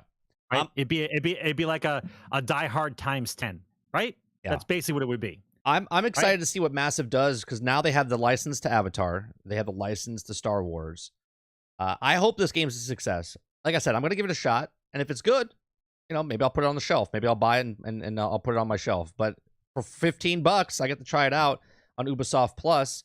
And this is the world we live in now, bro. Yep. I don't have everyone's gonna come out with a game that looks like Avatar, is big bad boy like Avatar, but it's also going to be on the service of the company who made the game. So you have a choice to make whether I'm going to pay for the game outright or just pay for the service, just like you binge watch movies by watching Netflix and then getting rid of Netflix. Well, it's the same concept. Same concept. Here's the next story, Sarge. After we're just talking about Ubisoft Plus, it's like I almost planned this, right? So the next story I want to talk about is U.S. kids want game subscriptions and virtual currency more than games this Christmas. Okay. I don't know about that. So the ESA survey showed only 22% of U.S. children surveyed that physical games that want physical games for the holidays. Okay. What children were surveyed? What parents let their children be surveyed? They only surveyed 500 plus kids. But yeah, that's first of all, that's not a sample size. I understand that. That's not a sample size. All right. So okay, we'll talk about the article. That's what we're doing. We're talking about the article. We'll talk about the article, but let's not pretend that kids want what they just said. That sample size is ridiculous. Well, all right, I'll push back a little bit on that, because I have a kid and he told me what he wanted. Right. So a report from Entertainment Software Association was found that 72% of children in the U.S. want games-related products for Christmas, but only 22% have asked for physical games. Of 500 children surveyed from the ages of 10 to 17, most are planning to ask for video games related gifts for the holidays. Now, subscriptions were the most popular gift idea at 39%, followed closely by consoles at 38%, games accessories, and 32% in the game in-game currency. 29% surprisingly only. I'm sorry. In-game currency 29%. Surprisingly, only 22% of the children surveyed wanted physical games this Christmas. So the ESA also surveyed more than 500 adults for the study, which found that 1 in every 3 plan to buy video games for themselves or others, and with 57% of the parents considering buying video game-related presents for their children. Game-related products came out on the top, beating all other gifts such as money and gift cards, and 70% or technology like smartphones and smart watches, and 62%. And then books were also the lowest gift at 26%. So I asked my son, I said, what do you prefer? Would you like a physical copy of a game, or would you like a digital copy of the game? And he goes, it all depends. He said, it depends if you get me something for the Nintendo Switch or if you get me something for the Xbox. He goes, if you get me something for the Xbox, he's like, I have no choice. It has to be digital because I have no disk drive. Okay. He goes, but for the Switch, he goes, I would rather have the actual cartridge. He goes, because I don't want to run out of room like I do on the Xbox, because I have too many games, right? He goes, I can just put the games in and play those games on my Switch. So he likes physical for the Switch, but doesn't like it for Xbox. But at the same time, he has no choice for the Xbox, because Xbox... That choice. Right, there is no choice. You have to get digital. So, right. Go ahead. No, that's... I don't like the article. I don't like most journalists. I don't like what they're trying to say. It's not provable. They're just throwing shit to the wall and they want to see what sticks, right? Maybe if you gave them 2 choices between these 2 things and you picked that and you said you want a subscription, as opposed to saying, would you like this cool action figure or this bike or a subscription, right? Like if you hemmed them in the corner, right, and you say, do you want this turd or do you want this super fast firing Nerf gun? You know which one they're going to pick, right? So it's so ridiculous that they make a sample size like this and ask that kind of question. So I don't believe that for a minute. I also want to know how they asked it. I also want to know how they asked it. For a minute. Were they like this? Were they like, so Timmy and Susie, would you like a video game? Or would you like a digital gift card? right? Like they it's like, there's so many factors when you start analyzing that kind of like sample size for that kind of survey. Okay, man, we'll talk about it. We'll talk about it. The kids today want a lot of stuff that's technology based, right? I'm pretty sure video games might be third or fourth on the list if you ask a kid what he really wants as far as electronics goes nowadays. It's a completely different thing. And what were the age group, by the way? Did they say that? 10 to 17. 10 to 17. 10 to 17. So I'm in middle school or a high school. Less than that. You're in late elementary school, right? 10? No, yeah, bro. yeah. My son is 9. He's in 3rd grade. Yeah, yeah. You start middle school. You start middle school at like 12, 11 or 12. That's like 12. That's right, 12. Yeah. Okay. I don't know, man. You think a kid wants something that he can't touch and hold and throw and play with, as opposed to, you know what I mean? Like, it just sounds weird. I don't think they actually think that like that. I think if they're on a tablet, if they're on their new Chromebook, if they're on their new, they can't read or do math. They understand the complexities. No. What I'm saying is, I don't think they have a choice. Like my son said, right? The Xbox Series S has no disk drive. He has to get digital. So what I'm saying is, if a kid between 10 and 17 has a cell phone, there's no disk drive. Like if you buy a game off the store, you're getting it digital. If you have a tablet, there's no disk drive. You have to get it digital. If you have a console, if you bought the PlayStation digital, or if you have the Xbox Series S, right, you're only getting it digital. You have no choice. The companies are forcing them to go digital. So to ask a kid, would you rather, like, I want to know how they ask the question. What do you want for Christmas, kid? I want a PlayStation game. Oh, what PlayStation, right? Well, if he only has the digital version, then he has to get the digital version. There is no choice in that matter. No choice. Right? And that's my point. They're conditioning the kids now that there is only one way, because the devices that you buy only have one choice. Okay? So to say that they only want subscription services or whatnot, I think if you ask the parents, I think this would surprise more people. I think more parents would be like, well, what are you going to get your kid for Christmas? Are you going to buy him a $70 game, or are you going to get him a subscription model for $100 for the year? And they're going to be like, I'm going to get $100 for the year. Right. That would be a better survey to ask, because the kids really don't know. They're like, what's physical? Here, I bought you a disc. Let me put it in my Xbox. Oh, I can't. It's so messed up. So messed up now. The way that the world is working right now is just broke. They can't put it in their system, right? Everything's now, right?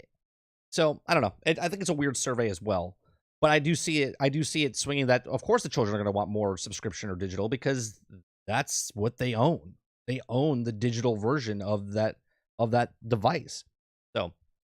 Let's go with this. Actually looks pretty good, right? So the Halo series came out, and it was dog water for most people, right? Not saying that people can't enjoy the Halo series that came out, but after the Halo series came out, was it dog water, but was it in a fountain, or was it just dog water in a bowl? No, it was just. Right? I think it was just dog water in a fountain. No, it was dog water in a bowl, right? That's what it was. So people were worried about the Fallout series, because right after Halo came out, people started talking about the Halo series, or the Fallout series. So Amazon Prime is in charge of this. They're getting the Fallout, and the first pictures came out of what it is, and this is one of the first pictures. And man, they got this armor really good. I like it. It doesn't look bad. I think it actually looks pretty damn good. It does look good, right? It looks pretty damn good. So, but did you watch the fan-made Fallout series on YouTube? I have not. You never watched it? I've never watched it. Yeah, I watched it. A bunch of guys got together and decided to write some scripts about guys in there, and some dude had an armor set looked that good. So, I'm not going to say it's not impressive, but I'll say that if you're a fan of Fallout, making that armor is someone who's a fan would make it. No problem. Right. They'll make it. Well, maybe they did what other people did. And maybe they brought those guys in to help with the armor. So after the series, absolutely possible. After a series of vague teasers and press releases, we finally have our first real look at Amazon Prime's Fallout TV series is going to look like, courtesy of Vanity Fair. Now, the images showcase the classic iconic graphic of expected the series, including vault goals and power armor. Right, so you can see that picture on the cover of Vanity Fair. You see her coming out of the vault. 70, is it 33? It looks like 33. Vault 33. The Vanity Fair article goes in to give the first concrete details of the show, thanks to the interview to the co-creators. Now, Lucy is charming and plucky and strong, Nolan says, and there's also, she confronts in with the reality of, hey, maybe it's supposedly vicious things to grow up in and not necessarily that virtuous. It's also virtuous, also crouch and circumstances and the luxury virtue. It says also the show will also give us a closer look at the Vault Boy, Fallout's animated mascot, giving him an origin story of sorts, according to Todd Howard himself. That was something that they came up with and just really smart. He says the show does do a good job of balancing the franchise signature comedy and violence.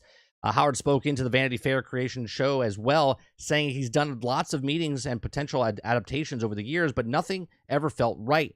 Once we were getting the serious about it, he threw out the dream creator, and he wanted to work with, and said that somebody, and I won't say who, but I was thinking of meeting another producer, and said before I could talk to other people, I want to hear from Jonathan Nolan. Now, if you guys don't know who Jonathan Nolan is, that's Christopher Nolan's brother, who's worked on a lot of features, and he's actually a good writer, a good story. All the stuff that he's worked on has been fantastic. So he'll never do it. Obviously, Howard's dream came true. So you can see the picture of the ghoul here, which I don't know if this is CGI or if it looks like practical. It looks like practical makeup, and it looks damn good, right? Yeah. Now, obviously, they could do the CGI nose thing right at the end, but the makeup on his face looks like actual makeup. So nothing beats, and I'm sorry to say, I've seen some of the best CGI ever. Nothing beats a great makeup artist and practical work. Sorry. Yeah, practical. I love the practical stuff. So here's another picture of the ghoul, right? There's some people, Vault Dwellers. Okay. There's the airship up there, which looks pretty cool. I have to say, this looks better visually than the Halo series does. But again, we don't know what the actual stories are. And then here's the power armor, right? Here's the power armor. This looks great. And Nolan's brother did Westworld. Yeah, he did a couple different things. This looks fantastic. Listen, my only concern is this. There's a certain kind of humor inside Bethesda's Fallout, right? There's a certain kind of humor. They have to decide whether that has to go or not. You know what I'm saying? Yeah. You put enough Fallout games. Like the type of humor that's in Fallout may have to be removed, and you may have to just lean more towards making a little bit more serious, like a drama. He says they have a good balance of the humor and the violence. I'm hoping. I really, really, really enjoy the Fallout universe. Yeah, a lot of people do. Yeah. What they did for that universe pretty much can stand on its own. That's the only reason why you can make a show about it. Let's put it that way. Yeah. So I'm actually excited about this. So this comes on Amazon Prime, and so I'm excited to watch it when it comes out. Let's go to the next story, which is there was a leak or a rumor. Okay, so this comes from Twitter and or from X. There's a podcast talking about the rumor mill of Wonder Woman. Okay, the video game that's coming out by WB. So it says Nick has heard a new info of the Monolith's Wonder Woman game. He says currently it runs at 30 frames per second, but they want a 30 frames per second performance mode. Its visuals are similar to Gotham Knights, but probably better. Okay, I actually like the visuals in Gotham Knights. I like Gotham Knights. I don't think it's a Game of the Year contender in any way, shape, or form, but I really enjoyed it. I thought it was a good story. I thought it was pretty good gameplay. So if it's in the same art style, cool. It says you defeat mobs, bosses, mini bosses, and stuff. And there also are chests and loot drops like boots, braces, and torso gear with stats similar to God of War. So they've come out before and said there is no microtransactions in this Wonder Woman game. Okay, another funny thing here. It says the invisible jet is used to fast travel. Okay, it says jumping, leap. Wait, bro. Wait. Let me ask you a question. So if the invisible jet's in the game, yeah, and that's for fast travel. Fast travel. If there's a load screen, do I get mad? if there's a load screen for my invisible jet fast travel, should I be mad? Yeah, it just shows just sort of flying in the air. Is it a glitch or is it the invisible jet? I don't know. Oh, God, jumping, leaping, and fast dashing feel really cool, like a good version of Crackdown. I don't know, and it's a wink emoji. It says that also the lasso of truth feels good to use and feels similar to Spider-Man's web. And you can also wrap it around people and slam them into the even combo them. It says Nick is wondering if they'll have some sort of truth mechanic, right? So like you wrap someone up with the lasso of truth. Maybe those. He's like, I wonder if there's some sort of mini game or something. I'm actually pretty excited about the look.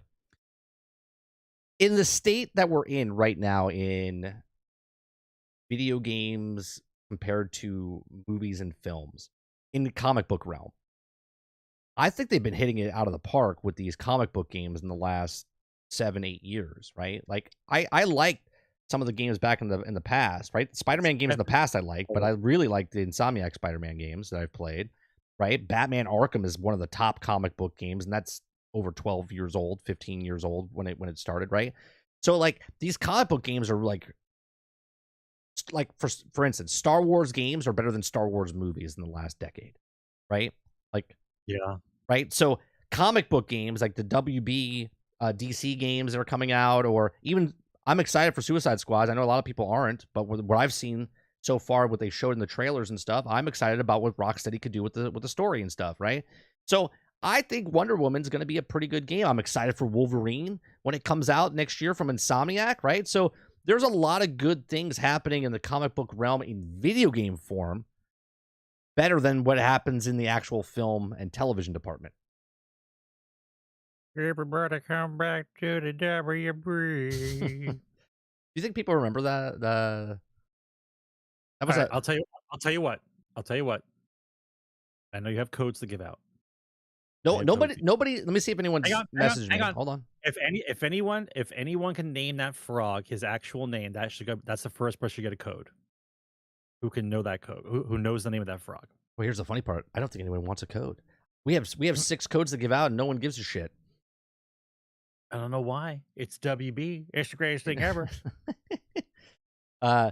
Speaking of great. Oh, by the way, nope. I'll tell you later. Don't worry about it. The frog had a name. DT. Yep. You want to take a guess? Yep. He's gonna look it up. I know the name. I know the name, so I don't need to look it up.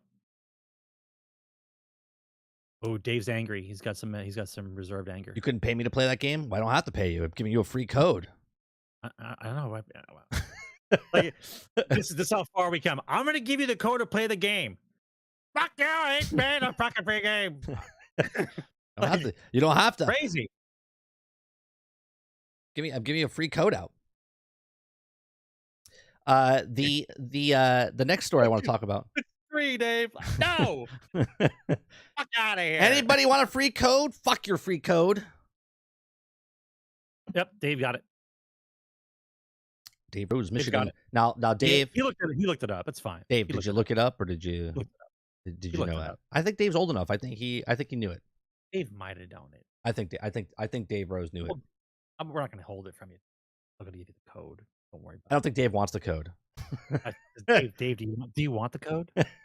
Dave, if you want the code, let me know. I'll send you a code. Or do you just like trivia? You're like one of those guys that goes to the bar and gets one of those little handheld things, looks at the screen, and gets all the trivia questions right?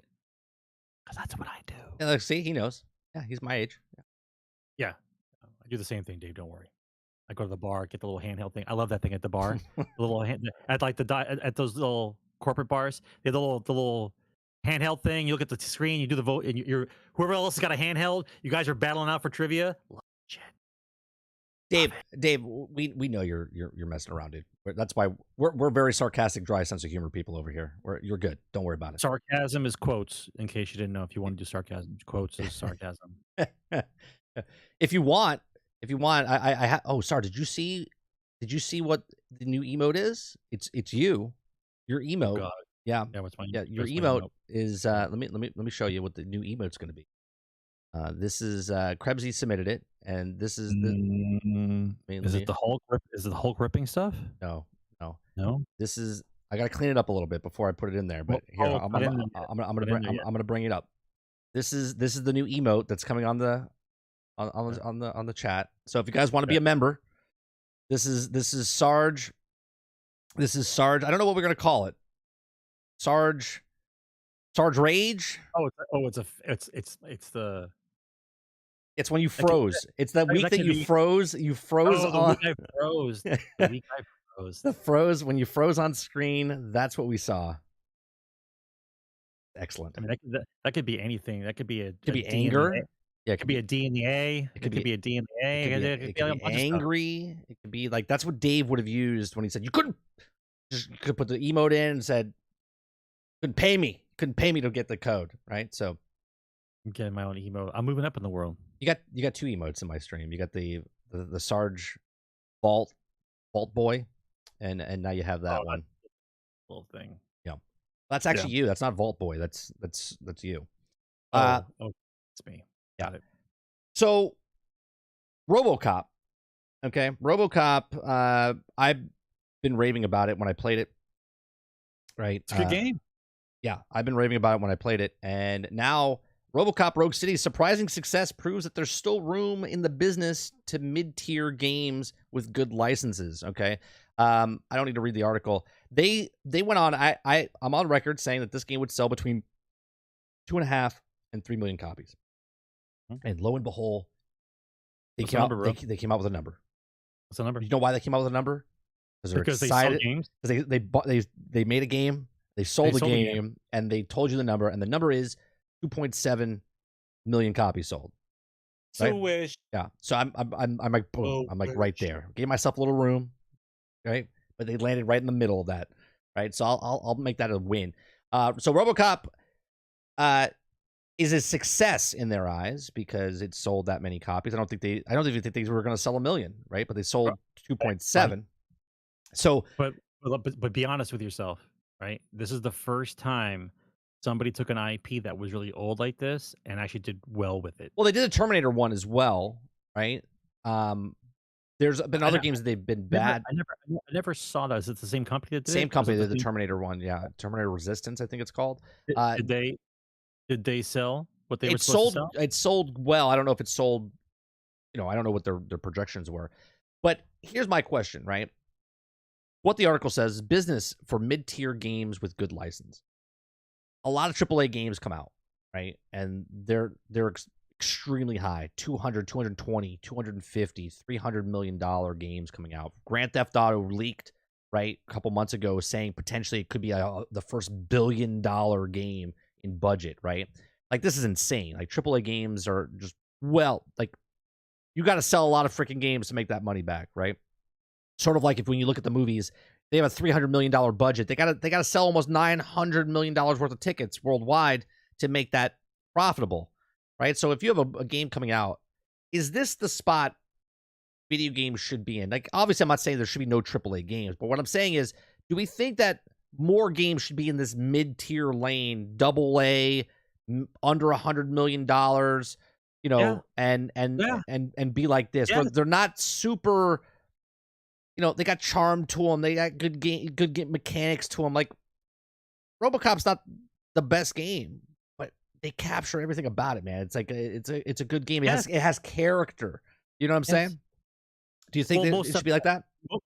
Yes. Listen, in my mind, a studio should be working on mid-tier games, and when they get 2 or 3 mid-tier games that do really well, because the budgets were controlled, then you have enough money to splurge for what you really want to do and take the chance. You know what I'm saying? Yeah. Like, you make a couple mid-tier games, build a following, and then when you've succeeded on the mid-tier and you've got some extra money to spend, then you go for something. You go for the gusto, make your attempt, do your passion project, and see if it succeeds. And if it doesn't, you go back to mid-tier games. There's nothing wrong with that, right? Every game doesn't have to be these multi-monstrosities like a GTA or Skyrim. Right, where you don't have to sell 15, 20 million copies. Right. Yeah. No, it doesn't have to be that way. Well, there's also brands that just came out, right? So The Walking Dead just came out with a video game. It's called The Walking Dead Destinies or something like that. It's literally the worst game this year, which is surprising.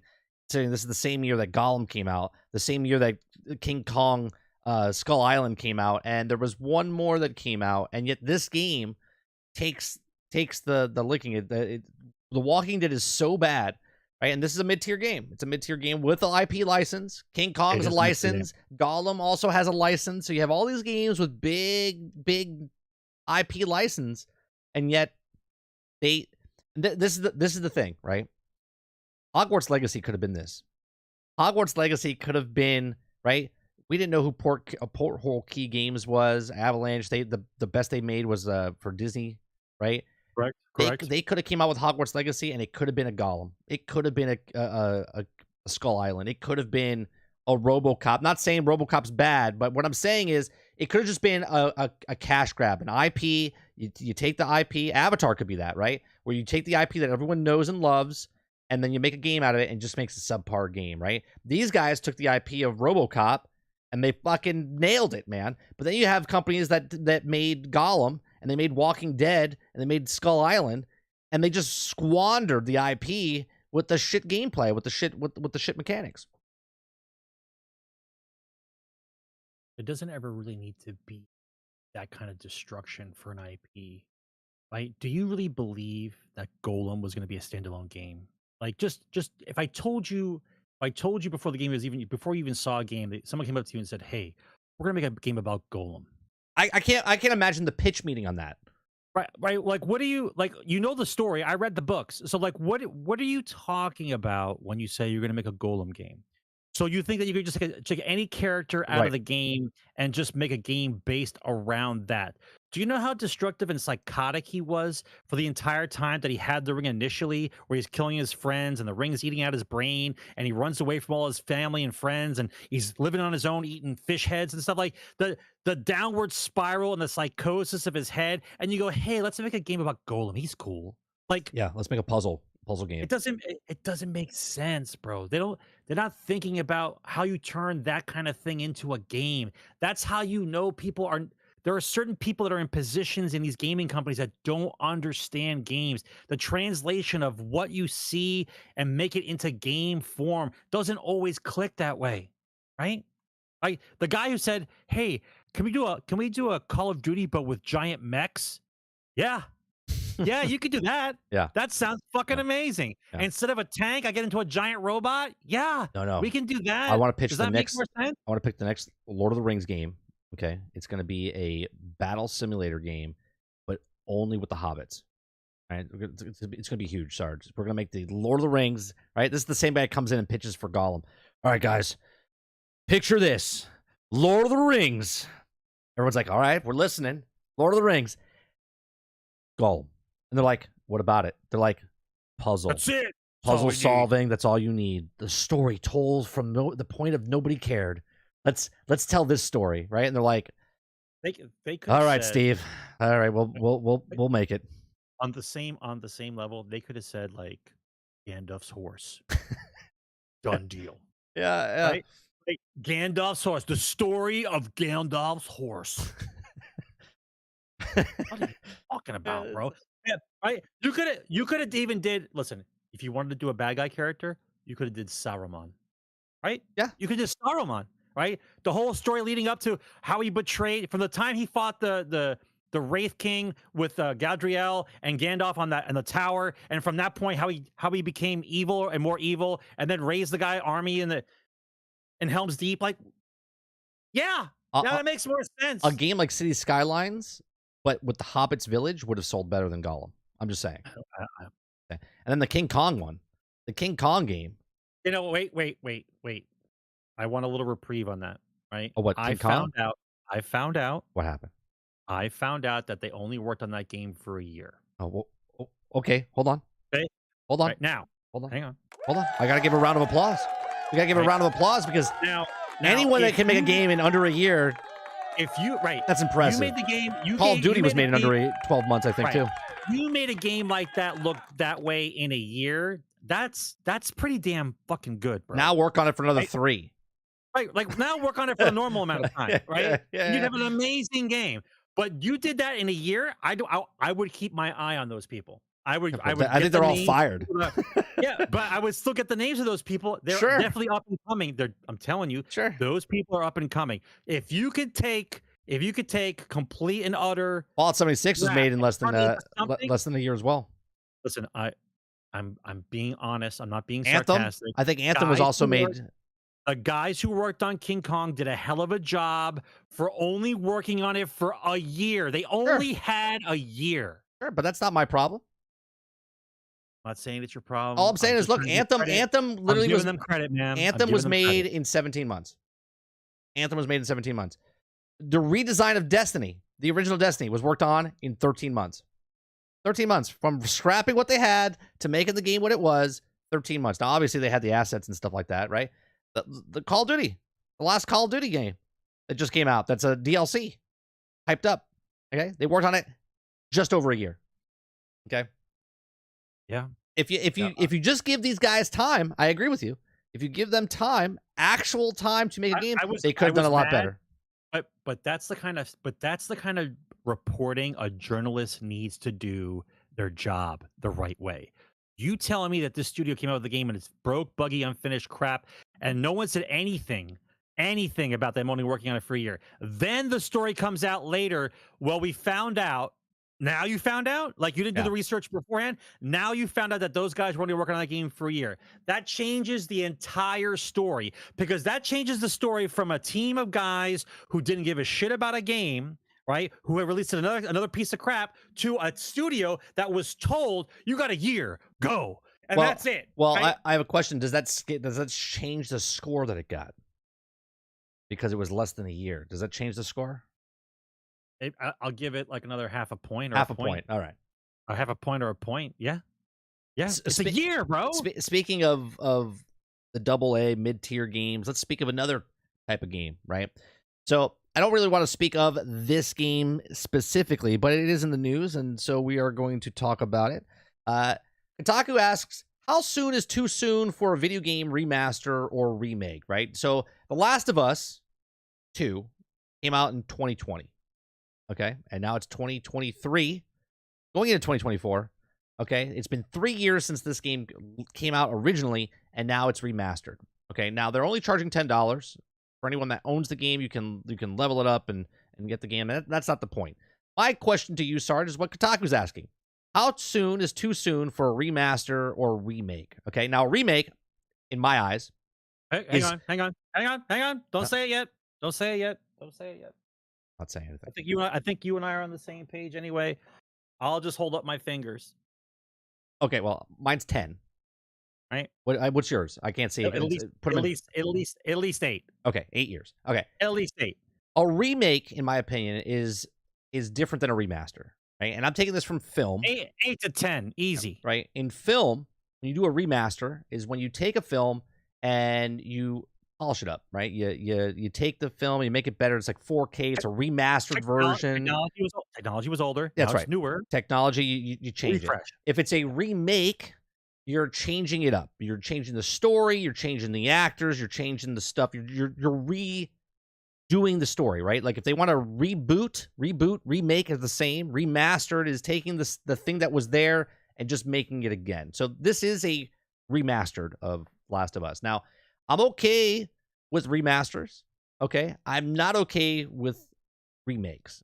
I think none of these should be in the category of Game of the Year in any award show, okay? Like Resident Evil 4 remake, no remakes. Dead Space remake shouldn't be in the thing. They had their time to shine when the game came out originally, and that's what it is. Like, you just make the game now, fantastic. You're fans of the game, buy the game, they make the game, but you don't get to get nominated for Game of the Year or any kind of other, because the people that made that game this year are the ones should be pushed forward, and because it's their time to shine. But that's just my personal preference. No, I agree with that. I agree with that completely. Yeah. So now, saying this, that you kind of said it earlier in the show, you said you would like a Lord of the Rings game remastered, right? Is there another game? Is there another game that you would like to see remastered? I have mine while you're thinking, right? One of which genre? Doesn't matter. At least anything you want. Just you gotta narrow it down. I mean, there's too many. I got too many in my head. Give me a genre. Action. Like a adventure game? Yeah, action adventure. Yeah.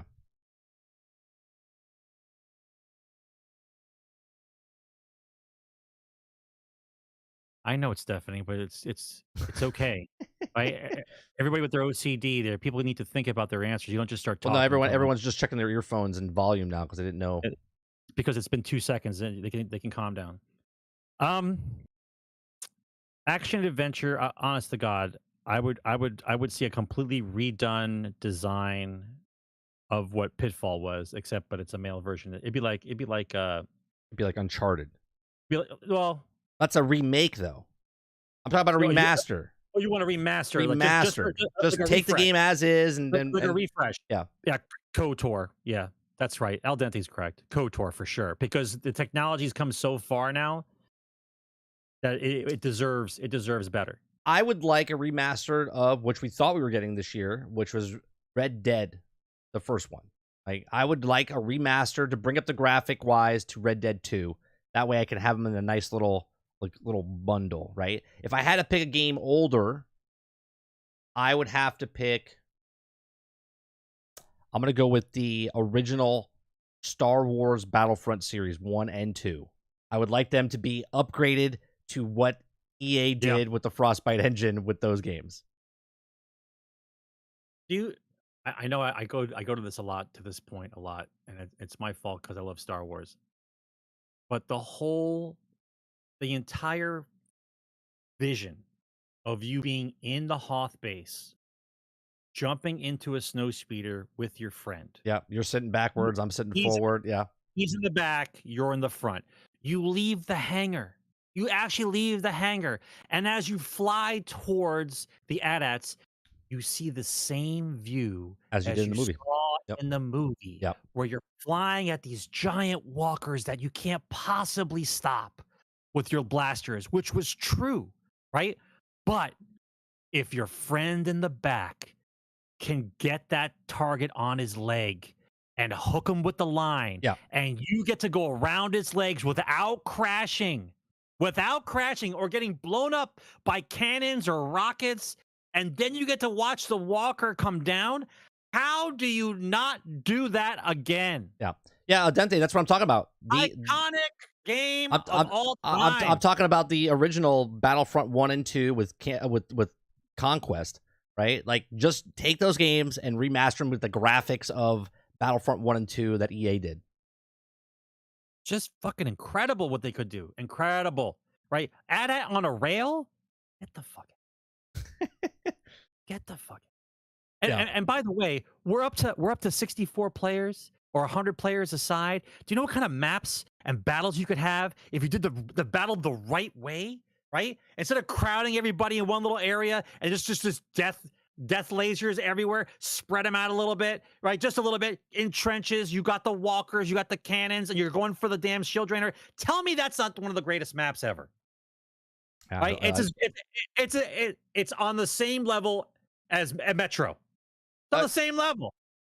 Salty, I agree with you. I would rather play new games going forward, right? Because I already played the old games, and that's why I don't like remakes and remasters. But if I had to get a remaster, I would take those games that I loved so much and just upgrade them graphically. Not changing a damn thing. Just exactly what they are, just upgraded graphics. That's what a remaster is to me. A remake, I would rather a company never make a remake.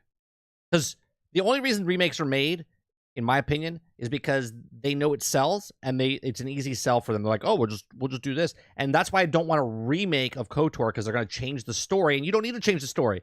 You could just remaster KOTOR and it would sell just as good as it did when it sold originally. Okay, even more now, because there's more gamers now that would actually play that game, because I didn't get to experience that one back then. But I would rather have a company make a brand new game. Make a brand new game. Tell a different story within that game. You're like, hey, let's make KOTOR. Why don't you make KOTOR 3? Right? Instead of doing the old and redoing it, why don't you make an original one and going forward and make a game? But they don't want to do that because they don't want to gamble with, is it going to sell? Is it going to be popular? They're like, oh, this did sell. Let's just make that again. Yeah, Krebsy's on the right track, though. Like Oblivion, do you know how amazing Oblivion would look right now? Yeah. You know what I mean? But the issue is this. When you're talking about a remaster, okay, you start talking about remasters when the technology has jumped far enough, right? Yeah. And those old games deserve a refresh because you know what the possibilities of that game was. That makes sense. But to do a refresh in less than 8 years and the technology's the fucking same, nobody cares. Right. Nobody cares. Like if you're gonna make Pitfall, like you said, you bring it up to make it like what was that game? Side scroller. Hell, make it look like Prince of Persia. The Prince of Persia that's coming out, right, with the new graphics and stuff like that. Make Pitfall, same side scroller, just updated graphics like that, right? Reese, I agree with you, but the discussion's always been the same. We, even including 30 and myself, we would on new IP all day. All day. All day. Go smoke some weed, hang out with your friends, and come up with some ideas. Stop with the rehashing of the same shit every year, right? These games came from something, right? They were ideas in the past that they sat around, decided to come out with this game. Now they can't let the game go because nobody else has any more ideas. Right. They just keep beating the same horse to death because nobody wants to try anything. Halo 4, Halo 5, Halo 6. Yeah. So explain to me why back in the 90s it was okay to risk everything to make an IP that people would love. But today, corporations like, we can't risk it. We got to do the same game every day. Right. So COD and Madden and FIFA all day long. Like, I don't get it, man. The only reason why you had that game is because you took a chance. Exactly. But now you don't want to take any more chances? Yeah. Right? If that's the way you feel, that's why I don't buy your games. Right? That's why I don't buy any more EA games at all. I don't buy them because you guys have no creativity at all. All you're doing is rehashing the same shit, and I don't care anymore. Yeah. Right? Right? You take a risk with that game. If you're not willing to try in the field that you've chosen, which is fucking art, okay? If you're not willing to try art, okay, and you want to do the same picture over and over again, then I'm not willing to give you any money because you're not doing your job. I don't need to do mine. What is in your opinion, Sarge? Then we'll go to the last topic. What in your opinion is too many sequels? Is it past 3? Oh my god, dude! Assassin's Creed all day long. Like Halo should have stopped at what, 3 or ODST? Halo was done at 3. So even though after 3, you could have went right to Infinite. That'd have been fine. 3. Assassin's Creed, enough. Yeah, I feel like a certain games. Far Cry was done at 2. 3 was squeaking it out, right? 3 could have been a remake of 2, right? But they don't want to. No, they just keep pumping them out. They don't want to. Yeah. Listen, if the consumer base is willing to throw money at shit that they already played less than a decade ago, and you're going to play the same game because the graphics look prettier, then once again, it is not their problem. It's our problem. Right. We're the problem. You keep giving them money. I don't give them money. I like games like what we talked about earlier, like Robo Quest. That's a new game. I'm happy with that, right? Like I'm happy with new IPs coming out and the new IPs can take stuff from old IPs, right? But I want to see new things. I don't want to see remasters or remakes. I don't. Yes. As much as I would love to see a Red Dead remaster, as much as I would love to see a Star Wars Battlefront 1 and 2 from the old days, I would rather that studio, whoever's doing it, make something new. Give me something cool. We just looked at the Banisher earlier today, right? The Banisher. Everyone looks at it and says, "Oh, it looks like The Witcher." And I'm like, what did The Witcher look like? When The Witcher came out, what did it look like? What did you compare The Witcher to when it came out? You know what I'm saying? I'm not talking about Witcher 3. I'm talking about The Witcher, right? When The Witcher came out, it was good for its time. Right, but now what I'm saying is time. Like if the Banisher comes out and it's a smash hit, they're gonna make the Banisher 2, Banisher 3, yes, Banisher 4, Banisher 5, Banisher 6, right? If they keep buying it, yeah, that's how it goes. I think a game should. It's almost like 1 or 2, and then kind of let it go, right? Listen, their problem is they don't have the Banisher 2. Like, they're rebanished. The problem is they don't have the patience, right? The ones who had the patience was like Gears, because Gears wouldn't release it immediately. Like Gears would come out, you play Gears, and then Xbox would go do something else for a little while. Then they would come back and say, "Hey, look, now Gears 3's out." It's been a while, but Gears 3's out. These guys want the sequels out immediately. They don't want any downtime at all. Right. They don't let anybody even miss it. You don't even miss it, right? Just like certain IPs would, if the studio owned multiple IPs, they would give you this game for 5 years, then they go back to this game for 5 years, right? And they go back and forth, right? Makes more sense. Like, miss a game, come back, great, right? Not anymore, right? Because they got to hit numbers, bro. They got to hit numbers all day. And by the way, the numbers are so important, they don't even talk about them anymore. Right. Right? The number we got to sell games. We can't tell anybody how many games we sold because that's the new way we sell stuff. Right? We tell you about engagement, shit like that. I don't know, man. I don't know where we're supposed to go from here. I 100% believe it's our fault now.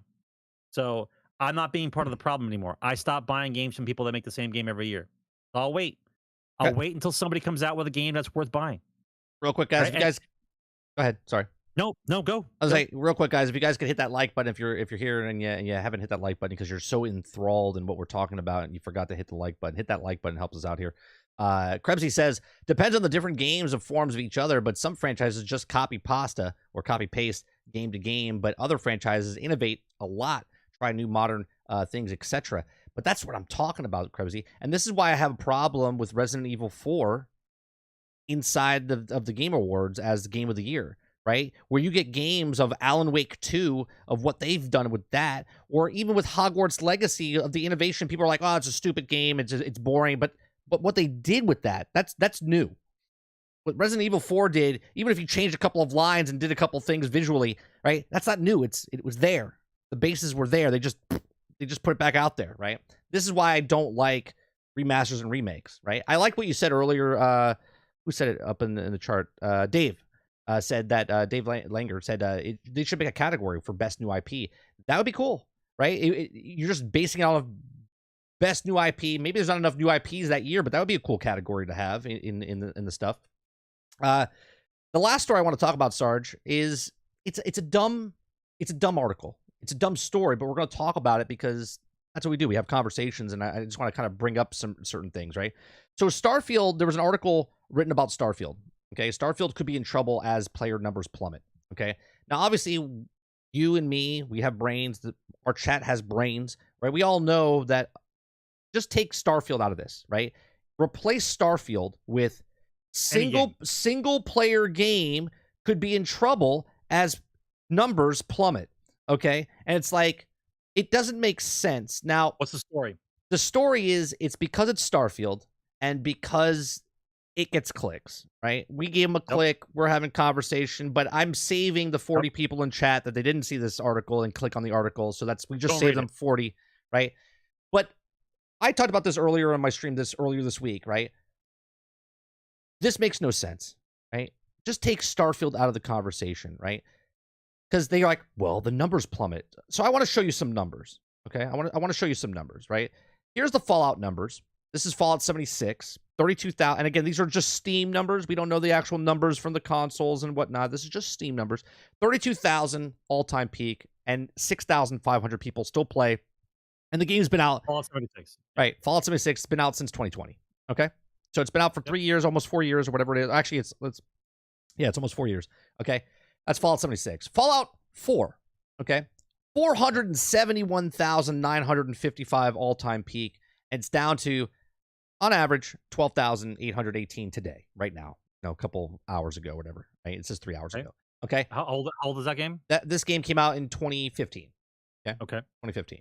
Right. Then we have Fallout 3, Game of the Year Edition, which is 10,000 people all-time peak and 633 people. But that's the all-time game edition, right? If we just go out of Fallout 3, it's even smaller with 653 all-time peak with 90 people still playing it.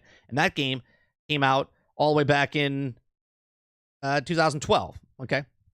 Then we have Skyrim. Right? This is the original Skyrim, not the remake Skyrim. The original Skyrim. Okay, 90,000 all peak, and 1,700 people are still playing this game, right? And this came out back in 2012. So we're talking 11 years, 12 years when it came out. Then we have Elder Scrolls V Skyrim Special Edition, which is the newer one, 69,000 all-time peak and 20,000 people. And this is what they take, right? They're like, well, there's more people playing Skyrim 5 than Starfield, right? But I want you to look at this number, 69,000 people, right? Then you go to Starfield, and you have 330,000 people. Now, the big one back here was Fallout 4, 471,000 all-time peak.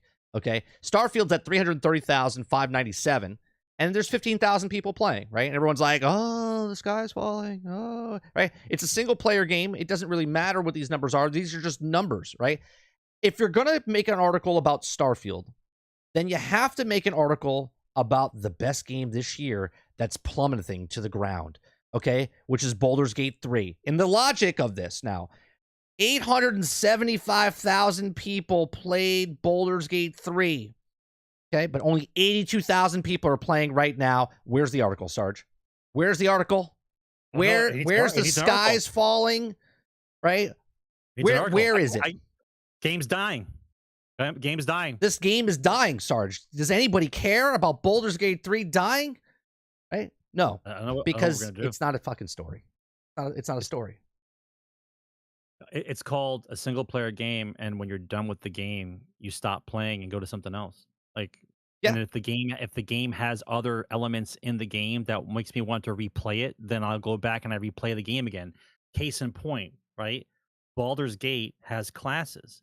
I'm a magic user. I'm a rogue. I pick a class and I go through as that class. Right. In Skyrim, same thing. I'm a ranger. I'm a mage. I'm a fighter. And I go through the game multiple times with different classes. Starfield doesn't really have classes.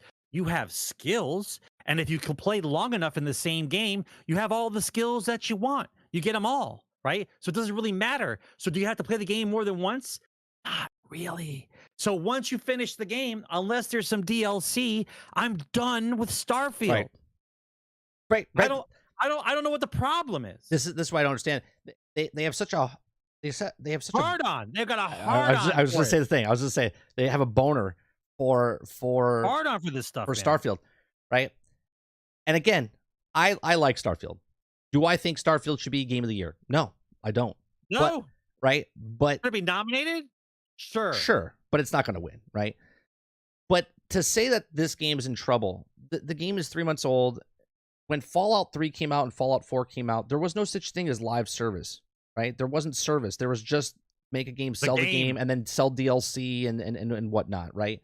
And when people came back and played Fallout and Skyrim, and then if you're talking about the PC, there's people that modders made. There's people that make mods that make the games better, right? And then they continue playing those games because they like the better graphics or the different UIs that they do or whatever else. Starfield is literally like an infant right now, right? Especially in this world where look at Fallout 76. Fallout 76 was a pile of garbage when it came out. A pile of garbage, okay? Right now, people don't believe this number, but 30 million people play this game, not consecutively, but 30 million people in some time in the year still play this game throughout the year, okay? Everyone's like, I don't believe it. There's no way. There's no way. Well, I'm sorry to tell you, way, okay? Because you don't enjoy a game or someone else, and that's a multiplayer game, by the way. That's not even a single player game. You can play it single player, but Starfield is a single player game. You can go do what you want. You can go explore 1,000 planets. You can just play the main story, put it down, never touch it again. Same with Baldur's Gate 3. You can explore whatever. You can try 15 different ways. You can have sex with as many people as you want, or you can just play the game, and once you're done with the game, you put it down. I just think that the same energy should be across the board. If you're going to write an article about Starfield because it's a single-player game and the numbers are falling and the sky's falling, right? The sky's falling. Right? The sky is falling. Mods haven't been put in the game yet. The DLC hasn't come out yet. Will they retract anything? Will they have a conversation? Let's just say a year from now, this time next year, before next Video Game Award show, all of a sudden Starfield numbers are up again. Or maybe they're back down again, right? Doesn't matter because they either sold it or people are paying Game Pass to play it, okay? They're buying it. And if they didn't buy it, they're renting it, right? I mean, these are facts, and they already made your money. So they don't care if you stop playing the game after you gave them the $120 or the $70 or the $14. But the variables of the income and the factoring in of what succeeds as a game has changed drastically, okay? You're talking about what is now a first-party title released on Game Pass. They got a deal cut for them before the game was released. So they got money before they started selling the game. The majority of people that are playing Starfield never had to buy the game. Yeah. right? Yes. Did people pay for Starfield? Yes. Did you pay for the early access? Yes. But the majority of people didn't have to buy it. So the only way you can come up with negative stuff is to throw as much shit against the wall as possible and to get something to stick so you can argue about something. If the game was bought and it was this bad, according to them, it'd be a travesty, right? Well, they're making the only travesty I saw that you bought a game day one and then it was a shit show was Cyberpunk, right? And that sold 15 million copies. And even then, nobody returned the game. They didn't care. Fuck it. Yeah. Fuck it. They'll fix it. Well, that's your problem. I feel like a consumer problem. I feel like the way they make Starfield sound is the way The Walking Dead just came out, right? Like it's a 2, right? The Walking Dead's a 2. Gollum is like a 2 or 3. Skull Island was like a 2 or 3, whatever the hell it is, right? Everyone makes it sound like Starfield is comparable to that, and I'm like, you guys are crazy. You guys are crazy. All right. So I don't know. I just think it's silly. Obviously, case in point, clickbait works. Oh, for sure. I mean, it got us to talk about it. Other people are, yeah, but I just find it funny when you make stuff like that. And do you think it would? Again, this is all hypothetical. Do you think if Starfield was on all platforms, it would get this much hate? I'll be honest with you. No, because more people would have say about what was good and bad as opposed to the smaller group, right? Right, the smaller group got to play. The smaller group of people got to play the game. Not everybody got to play. So when more people are talking about it, it's harder to censor everybody who's talking as opposed to just censoring the small group. Yeah, I think Starfield, because the majority of gamers, right, there's like 250, 300 million people that have consoles. Yes, PCs involved, but consoles I'm talking about. The majority of the people that can buy the game didn't buy the game because they can't, because it's on the less popular system. So there's less people that potentially could get the game on console, right? Where obviously there's more people that can play it because of PC and whatnot, or television sets that you can just stream it from the cloud. But console, there's less people that could play it. And I truly believe if it was on PlayStation 5, was on all things, I don't think this game would have gotten a tenth of the hate that it's been getting and warranted. Again, it would have been the same game. It still would have been. We're gonna hate this. I can't fathom you chasing this, a game that didn't need to be purchased, and you're trying to chase it down as like it was some kind of travesty. Fallout 76, travesty. Cyberpunk 2077 at launch, yes. Travesty at launch, yes. Travesty at launch, yes. Was Starfield a travesty at launch? No, it wasn't. No, not even close. It's not even the same ballpark with the scrutiny and stuff. But it's not the greatest game in the world. Not by any means. And I'll be honest with you, the graphics look better for the day that we're playing it on, but the way that the stories develop and the character creation of what is going on in the game, I like Skyrim better. Yeah. What goes on in Skyrim, as far as detailed storytelling and the world immersion and the characters inside the game, winner, right? Did they try to copy it in Starfield? Yeah, they did a good job, right? It doesn't capture the same thing. I don't know what to tell you. Well, I don't. It doesn't capture. It doesn't capture the same kind of characters and in the game. It just didn't. Well, right. Skyrim is there was Oblivion, there was Morrowind, and then there was Skyrim, right? The entire series. This is the baby being born. But that's exactly right. Right. Starfield, the first one, is the first of that series. It's not the Skyrim. Yep. But it's being compared to the third of the series in that genre, right? Yes. And it is what it is. Right. And same with Fallout 3, Fallout series, right? And then when they took over Fallout 3 and then Fallout 4. Fallout 4, right, is a better game than Fallout 3, but a lot of people, you know what I mean? So this is the first one. This is the first one of the series, exactly. The first one of a new IP. That's exactly right. So this is the conversation we just had before this conversation. Right? How are you supposed to know until you see the second one, right? But that's my point, right? A new IP comes out and people are comparing things to sequels and trilogies and 5th games and 6th games in the series and all this other stuff. And really, this is the first attempt in this IP. And then when if Starfield 2 comes out, maybe it won't. Maybe it's just 2-3 years from now, then there's more DLC. It's an ongoing game. Who knows what they want to do? But I just think it's ridiculous. But you know what? People are going to get a hard on for it, and that's what they're going to do. I just thought it was funny. Like Baldur's Gate 3 has I think a 90% drop, and Starfield's got like a 94% drop because they're done playing. Because they're single player games. Yeah. Like if you told me, someone's going to look at this and go, "No, this guy hates Baldur's Gate 3." If Starfield was a games as a service and there was a number drop, it would make more sense to me. But it's not. It's a single player game. I want so badly that when I finish the game, the little thing to pop up and say only 3% people did it, or only 4. I'm waiting to see that. I'm waiting to see when I solve Starfield what the percentages of people who got the game actually finished it. Yeah, and laugh because we know it's wrong. There's just no way. I have 180 hours in. I didn't finish the story yet. I'm close. Are you? I'm close. I'm close. Yeah, I think I think when I start playing again, I think I'm just gonna go straight mainline just to finish it, and then explore afterwards. But we'll see. There are a couple of stories we missed. We missed the Warhammer 40K Space Marines 2 has been delayed to late 2024. I really don't have anything to say about that. I just hope it's good when it comes out. We'll talk more when it comes. You're gonna Forrest Gump it. Yeah, nothing to say else about that. Yeah. Google discussed buying Epic Games with Tencent. Okay. I think that was the only two that we missed. Get your wallets ready. Oh, and former Rockstar dev shut down after sharing secrets.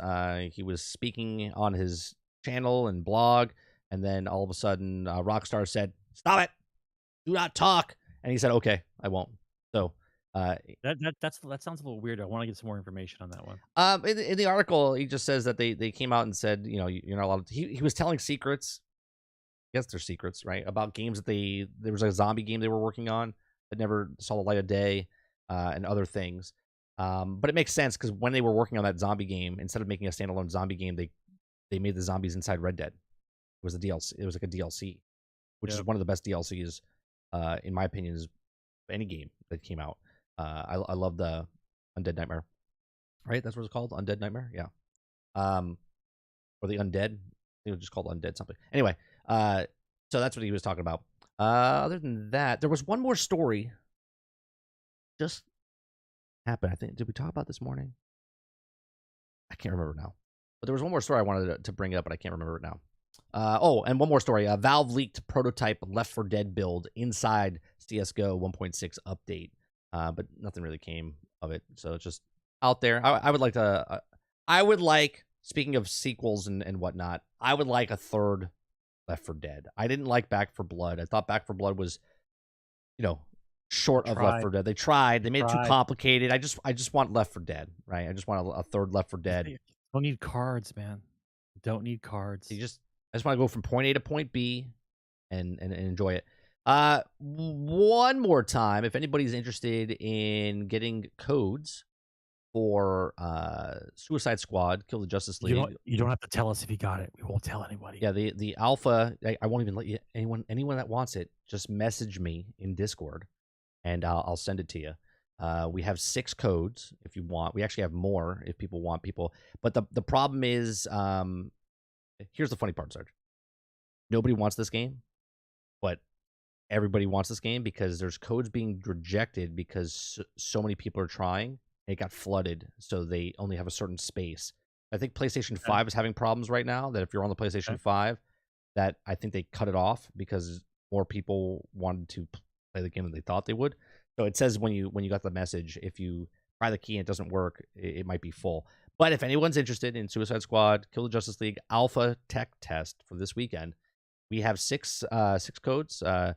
I got some from Stealth Gaming, who's one of my mods in Discord and longtime follower. Waterbear, who also longtime viewer and follower. He gave a couple codes. I gave 2 of my codes. So if you guys, anybody that's interested in it, let us know, and I'll send it to you.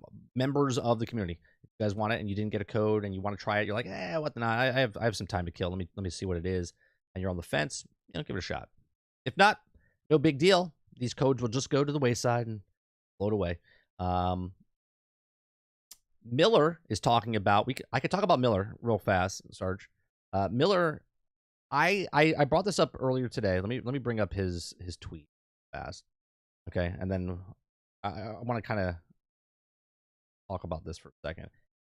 He those of you that don't know who Miller Ross is, a person that during the Marvel's Avengers days, he was the man that single-handedly hyped this game up from the very beginning. When he first started doing the data mining, people thought he worked for the company, was like hyping up the game and whatnot. And he came out and started data mining what this is of Suicide Squad. So he came out and said a couple things about it and had this long thread. Okay. And a couple of things that he said in the thread is that there's going to be post-launch characters. And the reason I'm excited about this, Sarge, right? Because I miss the days of being a fan of anything and speculating and having fun with something, right? Yeah. And with the Marvel films over the 15 years and stuff, it was fun speculating, oh, man, Iron Man, what's the next movie that's going to come out? And, oh, what are they going to do with the Avengers? What's the next Avengers movie? And you speculate and who they're going to bring in and all this other stuff, and it was fun. And then we didn't get any of that, and you just got what we got. In Marvel's Avengers, when it came out, it was fun to speculate who was coming into the game, what could they bring to the game, where was the story going to go. I mean, Destiny does that right now, right? Where's the story going with the Traveler and whatnot, right? So Miller's data mining some stuff. I don't know if he's data mining. I shouldn't say he's data mining. He's getting information, if people are feeding him information or whatnot. And I'm not giving you information from myself. I'm just reading from what Miller has said on Twitter, which is public. So he says, if I'm being cagey about the identities of the post-launch characters, know that mostly because I'm not 100% of the game's narrative yet, and I don't know the continuation or the consistency of the story's spoilers, so massive twist, right? There's something happening in the game. He doesn't want to ruin it for anybody. He says, unannounced features is not as Justice League powers or playable Justice League members, not to say that's not in there or maybe coming, but I haven't seen anything necessarily that contradicts that, and that's not what he's referring to. He says, lastly, I'm just excited for this game, and I hope... Wait a minute, is this the... Hold on. The thread? Oh, this is the thread. He says, also, I don't know age of data I'm looking at. He says this could be a prototype stuff, so I guess he is data mining, that was scrapped and only one build for reference. So I can't track changes. It's extremely early days, and it only just started to have the hunches, and some things added up, some don't, etc. He says the character I mentioned with a traversal I'm most sure of, I've seen unique audio prompts for her, so it's a girl, are reserved explicitly for playable characters. These shed light on her abilities and speak to a very full design, implemented a great deal of work, and she may be first up. I personally think it's Poison Ivy, even though Poison Ivy died in Arkham Knights. I brought it up last week with the trailer. I said I think it's a good guess, though. The information you were giving out is a pretty good guess, though. Right? So he says I've also seen strings that denote named characters in combat. These include enemies and NPCs. Amanda Waller is one, as are bosses, etc. So Croc is there. So Killer Croc is inside the data mine. I don't know if he's a playable character. He says, but it's specifically grouped with other playable characters. That's just one thing that points to him, but it's a big one. So we don't know if he's a playable character, but Killer Croc could be coming in to the game down the road. He says, on this list, I'm fairly confident with early implementations of from the post-launch pipeline, in which are non-playable NPCs and enemies. The latter are well developed outside of those strings, and with a lot of data revealing around the roles, while the former just is a whisper. He goes on to say that additionally there is a third character that I believe is ultimately be added post-launch. She is similar into the mix, but from what I've seen, I guess what she's the furthest out from the three. So he knows about three characters. So this reminds me of Marvel's Avengers, right? Of when we talk about Kate Bishop, Hawkeye, and all the other characters that were supposed to come. We don't know. When you were excited, waiting for them to come out, like who's going to be next? Yes. He says here in this one, this is a big one, I think. He says, too early to say, but these are the first three that are coming 100% for sure at all, etc. But more than likely, they've mapped out 24 characters internally. Oh, so easy, bro. He says 24 characters internally, and they also have a strong sense for a long while of who will be up at bat when in that order, or in what order. So he says, if I like Killer Croc, I'll be excited, and the other two are worrying or bridging on story spoiler territory, so he doesn't want to say it. So he's being cagey. He's telling you what's in the game. Look, this is at the exact same point where when Marvel's Avengers came out, I was like, oh, dude, imagine if they kept bringing out story, like comic book stories, and they just added more heroes and more villains to go up against. And now there's 3 characters that he can confirm that are coming to the game. And now, based on the information on them saying that they're supporting the game up for at least 1 year. Okay. So let's just mildly say that 3 characters for the year, right? Let's say 1 per season, right? Maybe there's 3 seasons, 4 seasons. So they initially drop a character per season. Is that good enough? I think so. As long as they give story and they said all the content's free, right? You don't have to pay for any of the characters. You're going to be able to earn the characters, I believe. So it'll be very interesting to see what happens. But 24 characters, if I mathematically figure that out, Sarge, and there's 3 per year, okay, let's just say 4 per year. You know, they could do it for 4 to 5 years if they keep it. But this game might not even last 2, right? It all depends on, and this is where it comes in.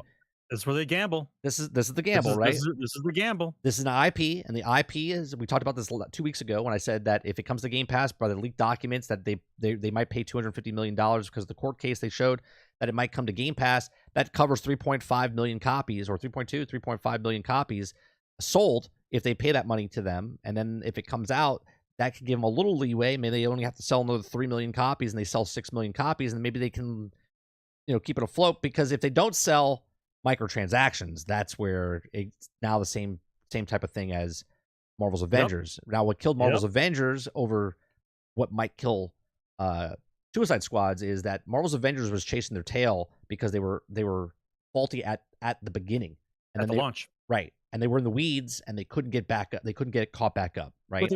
But they were rushing because they set their own tempo. If you tell me 3 characters a year and you know damn well you're not close to that, you could have did a character a year and worked on the goddamn game. Right. But they want the money up front and the microtransactions up real quick, and then you promise whatever you want just to get people in. Because if I promise you 12 characters, you're buying the game. Right. Right? If I promise you 12 characters, people are buying the game. They don't care. They don't care what the content is anymore. They just look to get 12 characters and how fun it's going to be. Yeah. Meanwhile, you guys didn't follow through, bailed out, your team left, skeleton crew. Like, at that point, I was like, you know what? Don't worry about it. Anytime you guys come out with a superhero game, I'll be the first one to say, I'll wait the first week and see what everybody else says. Yeah. That's it, man. That's it. I'm excited for the story. I've said this for months leading up to this, up until February. I'm excited for Rocksteady. Rocksteady has never shown me any signs of I shouldn't trust them. I love their stories when they did with Arkham.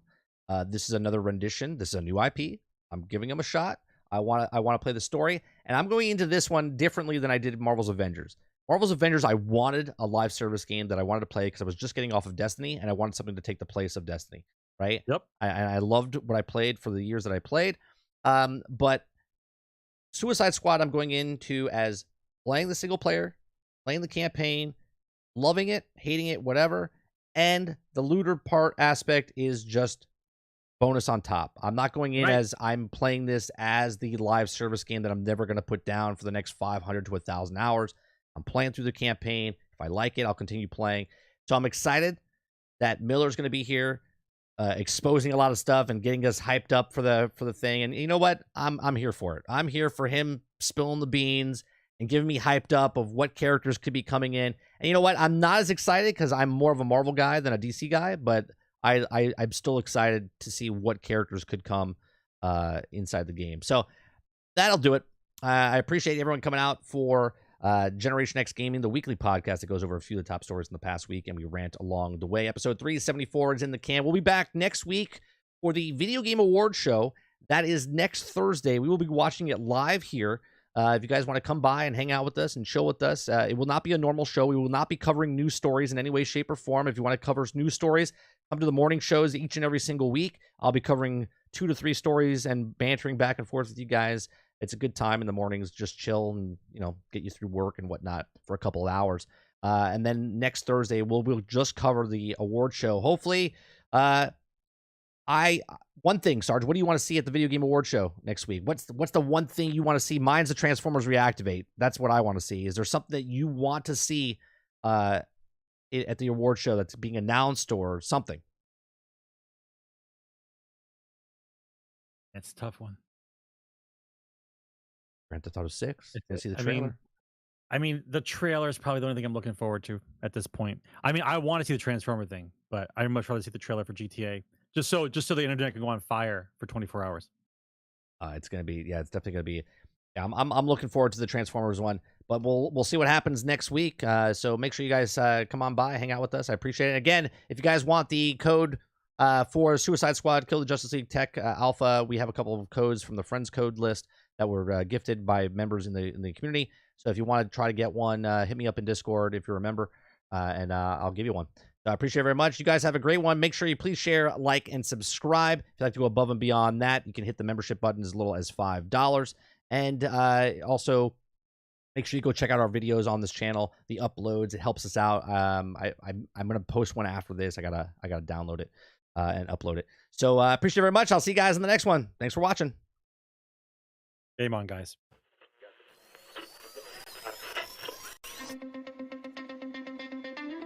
They're two brothers and gamers that have been playing games since the early 1980s. Combined, they have over 65 years experience. Join them each week as they discuss and rant about gaming and entertainment news. This is Generation X Gaming.